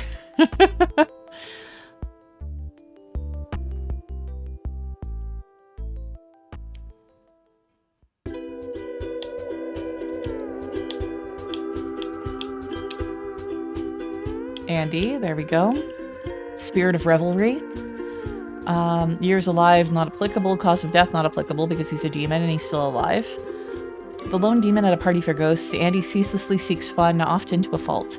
Partying both defines and sustains Andy. They literally feed off the joy of others.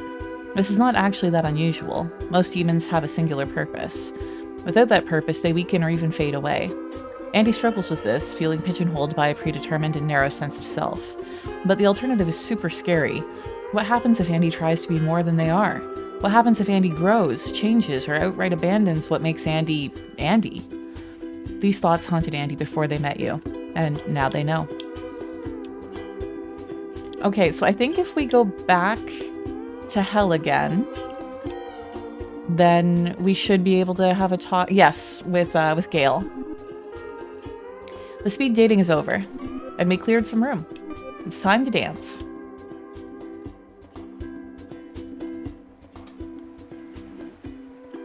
The waterfront looks different now. Strings of yellow lights hang between posts in the sand. The tables have been cleared away. In their place, a wooden dance floor is laid out on the beach. As if ghosts needed a place to plant their feet. The place is packed with ghosts. Many are familiar faces. As the music plays, there's nothing left to do, but... Who will you dance with? Yeah, the football guy we never got to see because he was terrible, and we kind of told him to leave us alone.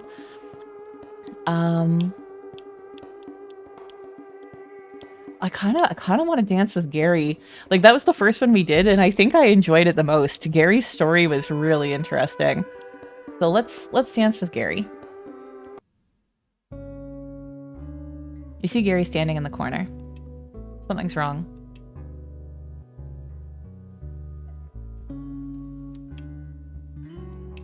Gary says nothing and only stares. It's me. Gary's eyes narrow.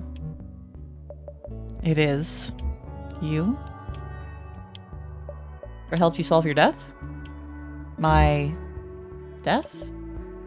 Gary, are you okay? I still feel the blade. The life draining out, emptied, an empty space. Where there once was Gary, now stands the abyss. An absolute nothing. Focus on my voice, Gary. Your voice? It does sound familiar. It sounds like judgment. Gary, we were not judgy. We were not judgy, Gary. Gary opens his mouth wide. Wider. The sides reopen, again crackling and tearing. Inside smells familiar. An odor musty and sour. Gary was the first one we dated in this game. Exactly like rotting peaches. Gary lets out another cry. Low. Even lonelier than before. What happened to you, Gary? You. I will not tell you. You cannot see. Gary's eyes growed wide. You cannot understand. In an instant, Gary vanishes in front of you. The last time you saw Gary, he left you to seek out the partner he murdered, a man named Service Gelke. Did he find Service? What could have caused Gary to regress like this? Had nightmare fuel at its finest, 100%. He was so raw. Still so empty. You look around at the other ghosts at this party. They're goofing around, having a good time. Meanwhile, Gary was in the corner, actually going through hell and back.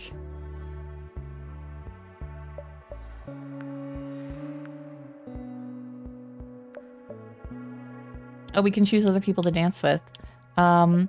We'll dance... Let's dance with Kyo. We also really liked her. We're gonna have to end stream soon for lunch, but we'll do Kyo. And then another day we might end up just loading this back up again so that we can go through the other ones. I wonder if Kyo's here. It doesn't seem like... Psst. Huh? Over here.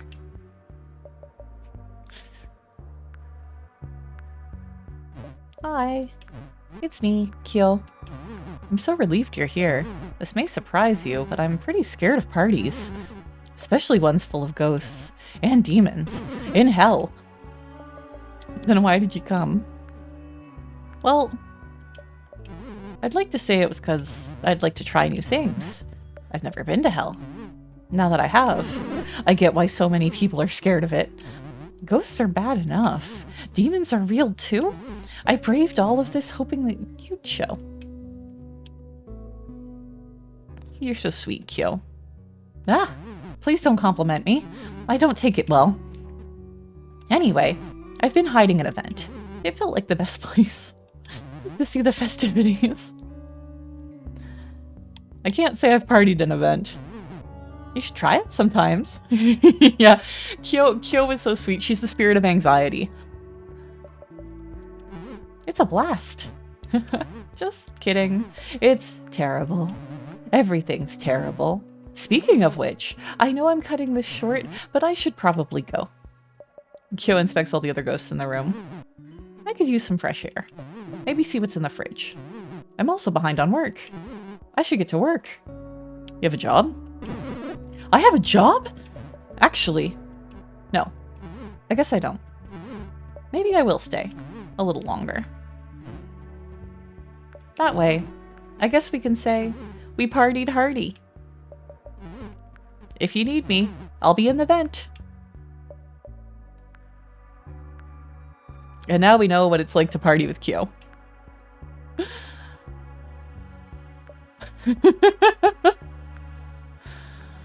Oh, I love Kyo. Oh no, do we not get them? You're going then? That's too bad. I was hoping maybe we could talk. Ooh, okay, we have a little bit more here. I'm glad to see you, to be honest. When we first met, you really kinda made an impression on me. I didn't think that you liked me. Of course I liked you. Ghosts like you. Come along maybe once in a lifetime. Sorry if you thought otherwise. I'm shy as heck. I almost didn't come. I tend to be the kind of ghost who stays home, binging on a good TV show, maybe munching on a bad food, like ramen with cut-up hot dogs. Not that I have to eat anything, I just like how familiar it feels. I'm better than ramen? I don't doubt that. Salty, but comforting. I mean, salty but comforting is definitely an accurate way to describe me. I sure don't get what you'd see in me, though. I'm kind of a bland Fran. You're so earnest. Thank you. I can only be me. Gosh, now I'm blushing. You might not see it, but trust me. I try my best to be kind. I didn't used to have many friends. I guess that's why I arranged speed dating. To get to know people better. What makes them tick, and how I fit in. If I fit in. I'm still not sure that I do. You fit in here. You feel called out with the ramen and hot dogs. For me, it wasn't ramen, but there's like a Lipton's like soup. It's in like a packet and it has like these little straight noodles in it. And that growing up, my grandfather used to make us hot dog chicken noodle soup. That was that Lipton soup with cut up hot dogs in it. And it's very nostalgic for me. In hell? With the rest of us. Even the nice ones? And the sad ones? And the spooky customers? Especially the nice ones. I guess in the end, we're all in this together. Fran walks out onto the dance floor. She smiles.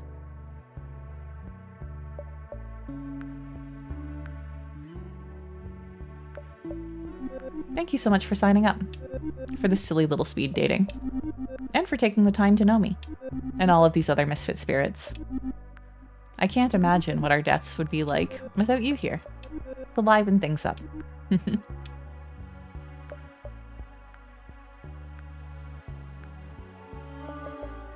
Aww.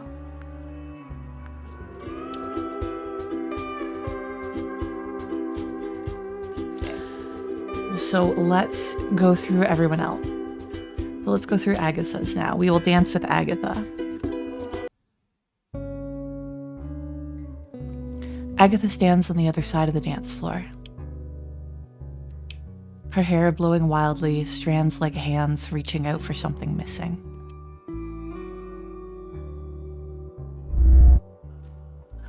I miss it. I miss the stake in my heart. Why? I mean, she said why. I understand. It's a part of her. It's her history. It's her past, right? A sentiment I appreciate. But you can't possibly understand. I just feel so empty now. I've lost a part of myself. I am not the same without it. I mean, we do have the stake. We can just give it to her. Yeah, like, I don't think that it's right for us to make the decision for her to live how she used to. She knows she can take the stake out at any time, so keeping that from her, I feel, is wrong. My stake. You found it. Oh, thank you. Agatha returns the stake to the hole in her heart. I am me again. You can't know what this means. But if you'll give me the time, even a fraction of our eternities, I will ensure it is a burden you shall never bear. That's threatening, but sweet. What does it feel like? It feels how I imagine love must feel.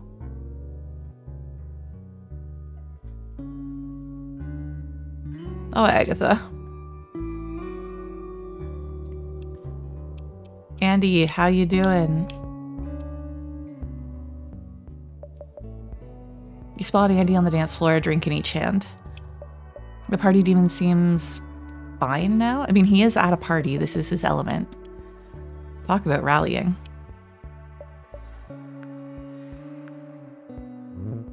My ghost. How's it haunting? You're looking well. Gracias, amigue. I slept on it. I woke up like this. I'm trying to take it easy today, but not too easy. Gotta maintain balance, you know? I'm glad to hear it. I was thinking about our date. Thanks for your help there. I really owe you one. Would you like my shades? I think you need them more than I need them, Andy. But I would be honored, Andy. The honor is all mine. Try them on. Andy gives you their shades. You put them on. I was hoping it would dim a little bit. Yeah. How do I look? Like a million stories. That's such an interesting and nice compliment. You're gonna need to keep them, I think. They 100% look better on you. Now you see the world through the eyes of a party demon. Rock on, Elton John. Andy is sweet. I did not think I was gonna like him, but he is really nice. So I'm an official party demon? Unquestionably. So, great party demon. How do we party? I think that Andy would be fantastic at karaoke. You're singing my song. Let's do this. I'm gonna sing some hair metal. What's your poison? Possibly poison? Power pop, please. A rap banger, something country, y'all. I'm gonna have to say power pop. The fine art of popular song. Sing us a pop bop. That'll blow our tops off. You pick a song everyone knows, which is a great way to get a party going for sure. People sing along, yelling the chorus. You chose well. Most of the ghosts even know the second verse. And when you're done, the crowd cheers. Like really cheers. You did amazing. Stepping off the stage, you look for Andy. In all the excitement, you lost track of them. Phew, there they are. Good, they're not translucent. I was worried with them giving up their shades. Oh. Standing off to the side, a pained smile on their face, nodding with approval. No, Andy. As they fade away, it turns out the party was in your heart the whole time. Oh no, Andy. To Andy, the devil on everyone's shoulder, the ultimate hellraiser. Oh.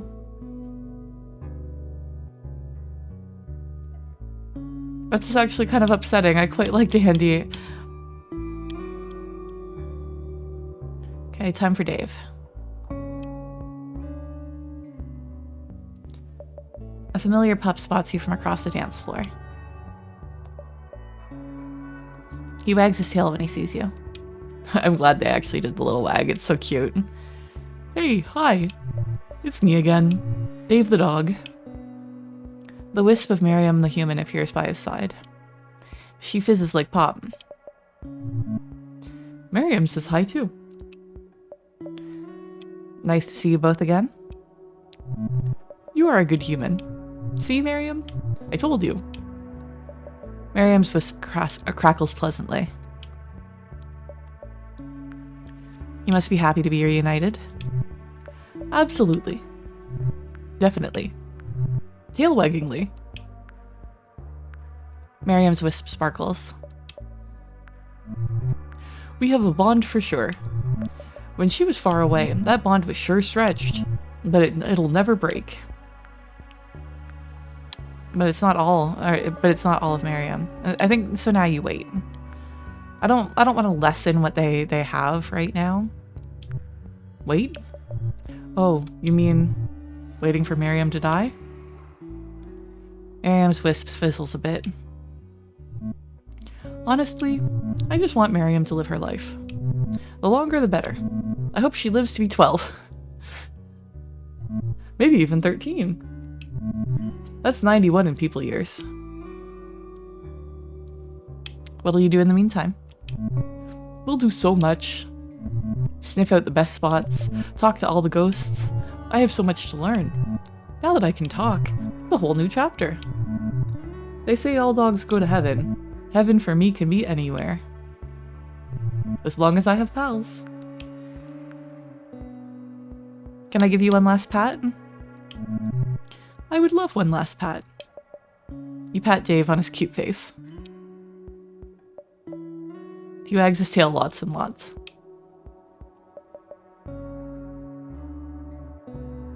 Miriam's wisp flies over to the water's edge. She makes loops in the air as she goes. She wants me to chase her. I gotta go chase her. Thanks again for everything. I'll never forget you. My other human. Let's go for another walk sometime. What a good boy. Dave barks and wags his tail as he tries to catch Miriam's wisp. She dances above the red sand, barely out of reach. As Dave barks and growls playfully, his tail won't stop wagging. What a good boy.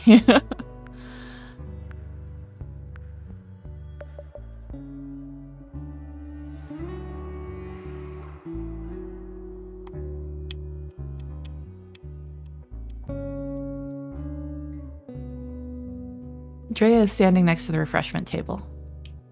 It sort of looks like they're slipping something into the punch. Drea. Hey, Square. Long time no scare. Nice, Drea. Nice. It's good to see you too. Yikes, so polite. What is this, a wedding? Speaking of which, check out this quality party trick. You look in the punch bowl. Are those golf tees? You're dang right they're golf tees. Spikes in the punch. Okay, that almost redeems you in my eyes, Drea. I thought you were putting something in there that people, like, did not consent to, but I will accept a pun. Get it? You don't get it, probably. Classic you. Never getting things. I totally get it. Whatevs. I'm not trying for good grades. I just want to liven things up. Like on our date? Totally. Wasn't it rad? Scaring those normies? They totes moved out after. Like, pack, leave, bye.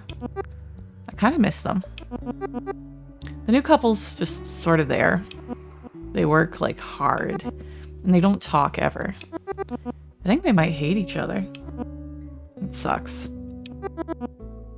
I don't want to spook sad people. Where's the fun in that? I mean, some people do like to be scared. I love horror stuff. Explains horror movies, yep. Like, now we get to be walking horror shows. Where's my $10, nerds? These scares ain't free. Unless they're for me.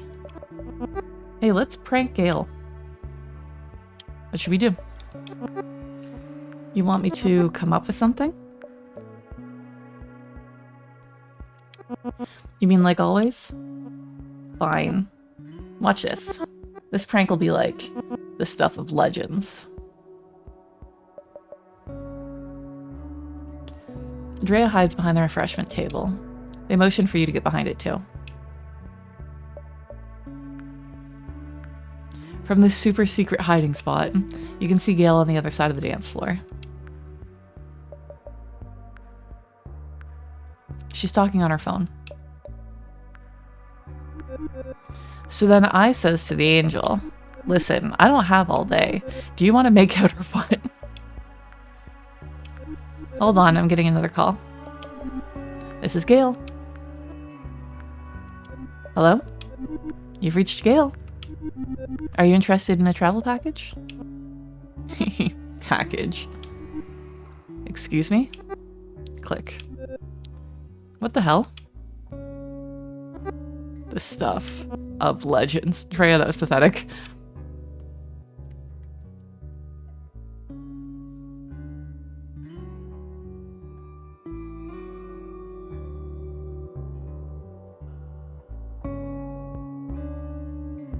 So we already did Hattie, or no, Gary and Kyo. So we'll do Hattie now. Maybe she'll have her husband with her. Hattie is here. And she's with someone. Yep. Hello again, Gary. It's so good to see you. I'd like you to meet Milton. I couldn't remember if his name was like Marvin or something. I knew it was something with an M. Hi there. How you doing? It's nice to meet you, Milton. He is exactly what I expected. Isn't he, though? Milton's my bushy broom handle. My Sudoku king. Now, Hattie. This is too much flattery. It'll go to my head. Well, Millie, it's not like you have much else now. Hattie laughs. Good one, Hats. How are you two this cute? Years of practice. Practice and patience. What do you mean, patience? I mean, you're patient with me. Always the charmer, this one. He's a regular Alan Alda. I see myself as more of a Donald Sutherland. I guess you got the mustache for it. How do you like the afterlife, Milton? It's a gas. All time and no pressure. I don't have to worry about a thing now.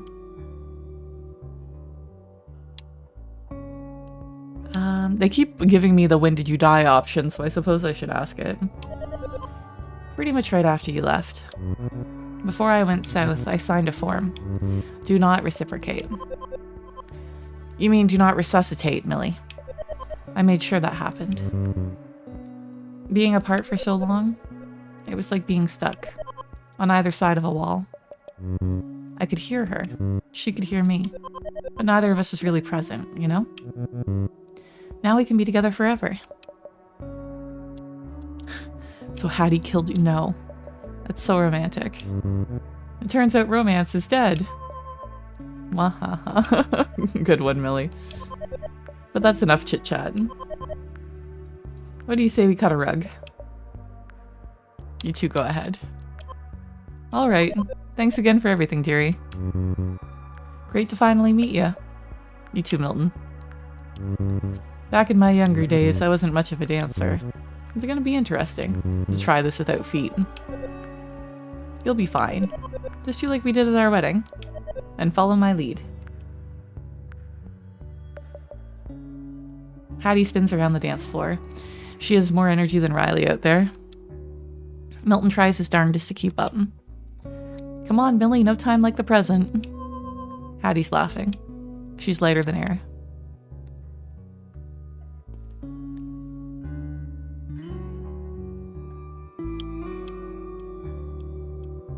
Leon? This party is packed with ghosts and demons. Please let there be one human. I hope you did not abandon your human when you robbed that bank. A bunch you don't even recognize.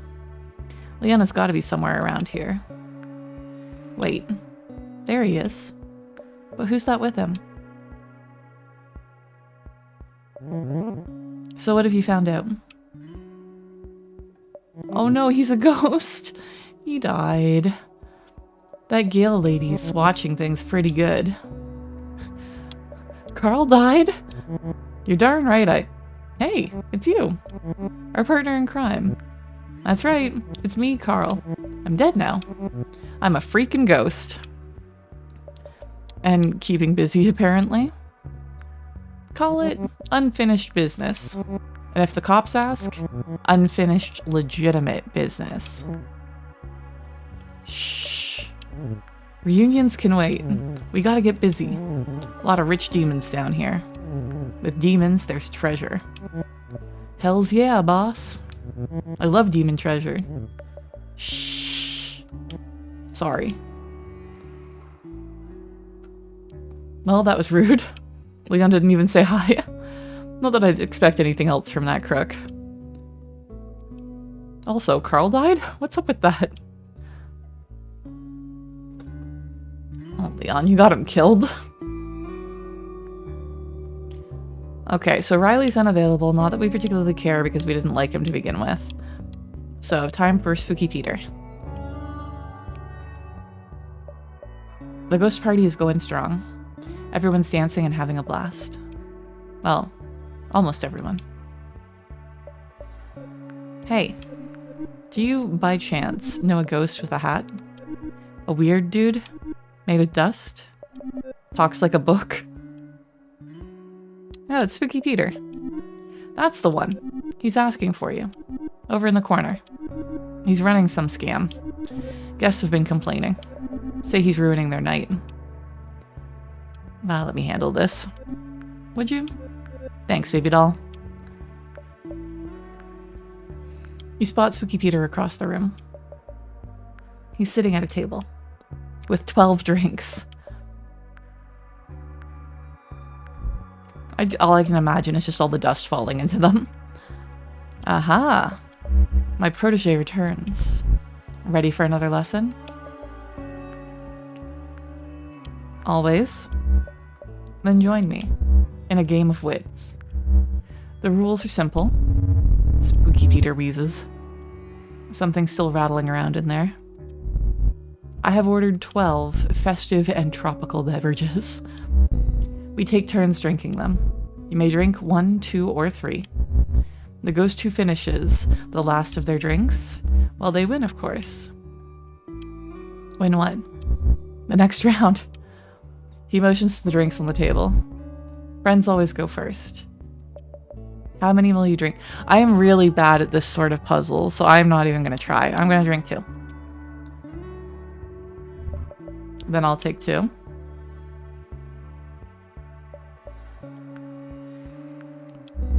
Now how many will you take? I'm not even going to try. It is 8 a.m. and I suck at this sort of puzzle. Then I'll have 1 drink. So now there are 4. See, he wins no matter what. If I choose 1, he chooses 3. If I choose 2, he chooses 2. If I choose 3, he chooses 1. So whatever. Leaving 3 for me. That's all of them. Spooky Peter wins. My triumph, like death itself, was inevitable. I'm done with this. Then the lesson is at its end. Spooky Peter gasps for air. Ignore it. Ignore it. Let us focus on the lesson. But I worry about you. You needn't worry, protege. I am simply old, even for a ghost. He sighs. Now then, this time I once again disappear, like ash on that hellish wind. But fret not. If you wish to see me again, just look at the mirror. Or come back here. I have nowhere else to be.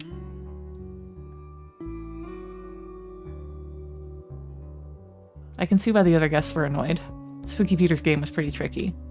Say what you will about Peter, the old ghoul's always full of surprises.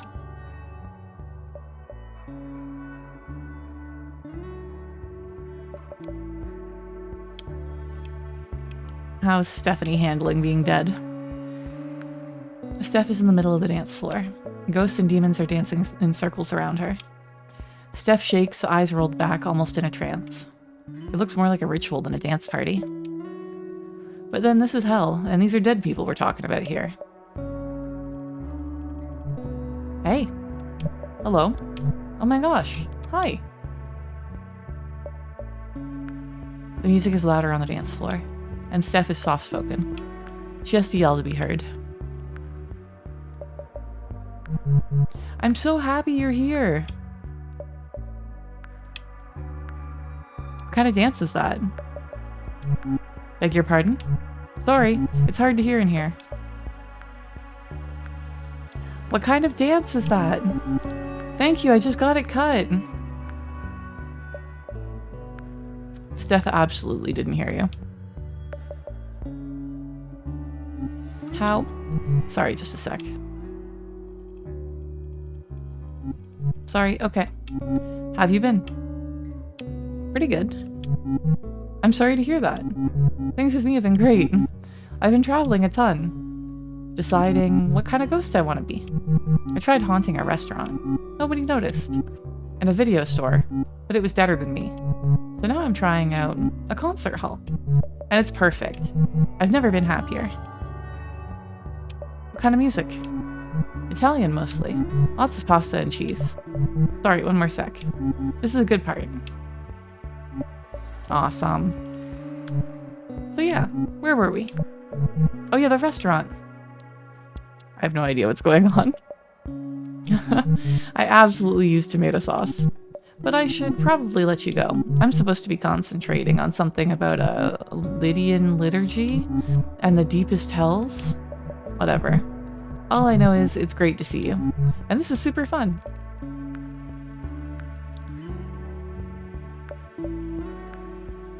So Steph's fine.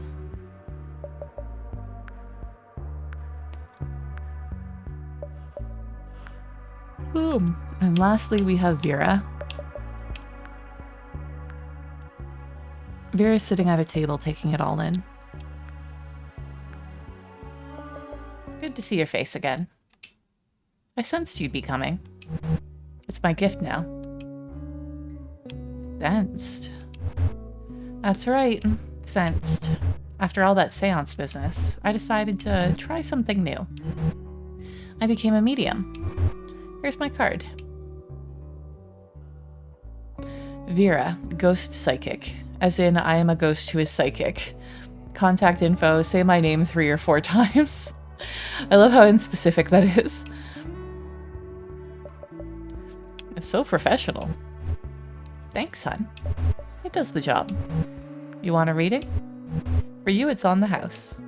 I'd love a reading, Vera. Vera is suddenly concentrating very hard. I see that you are a good ghost, and I'm glad to know you. Vera smiles. Aw. It always weirds me out when she smiles. I don't think it's weird. Honestly, readings are a racket. The real fun's in the medium work. I'm able to hear the living, so the dead come to me, if they're looking for someone. Can you connect me with someone? Sure can, but maybe some other time. It's too noisy for a seance in here. Just think of someone still alive you'd like to reconnect with, then give me a call. You have my card. Until then, it was good seeing you, hun. You stay out of trouble. Lord knows we ghosts get enough of that.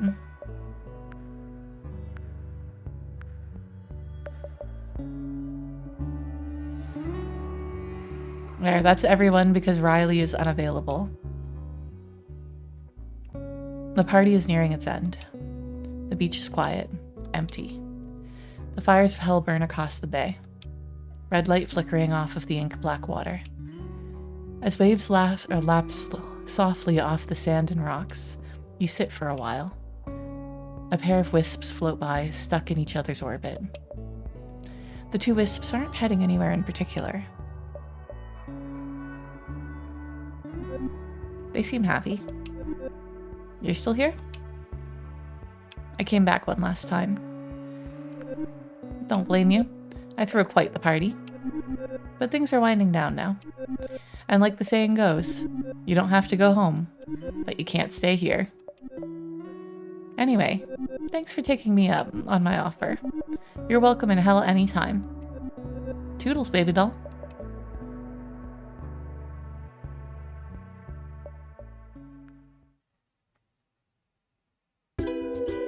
And that was Speed Dating for Ghosts. Fantastic game, highly recommend it. What a cute little story. I still maintain that Gary, Doug, and Kyo and Vera are probably my favorites.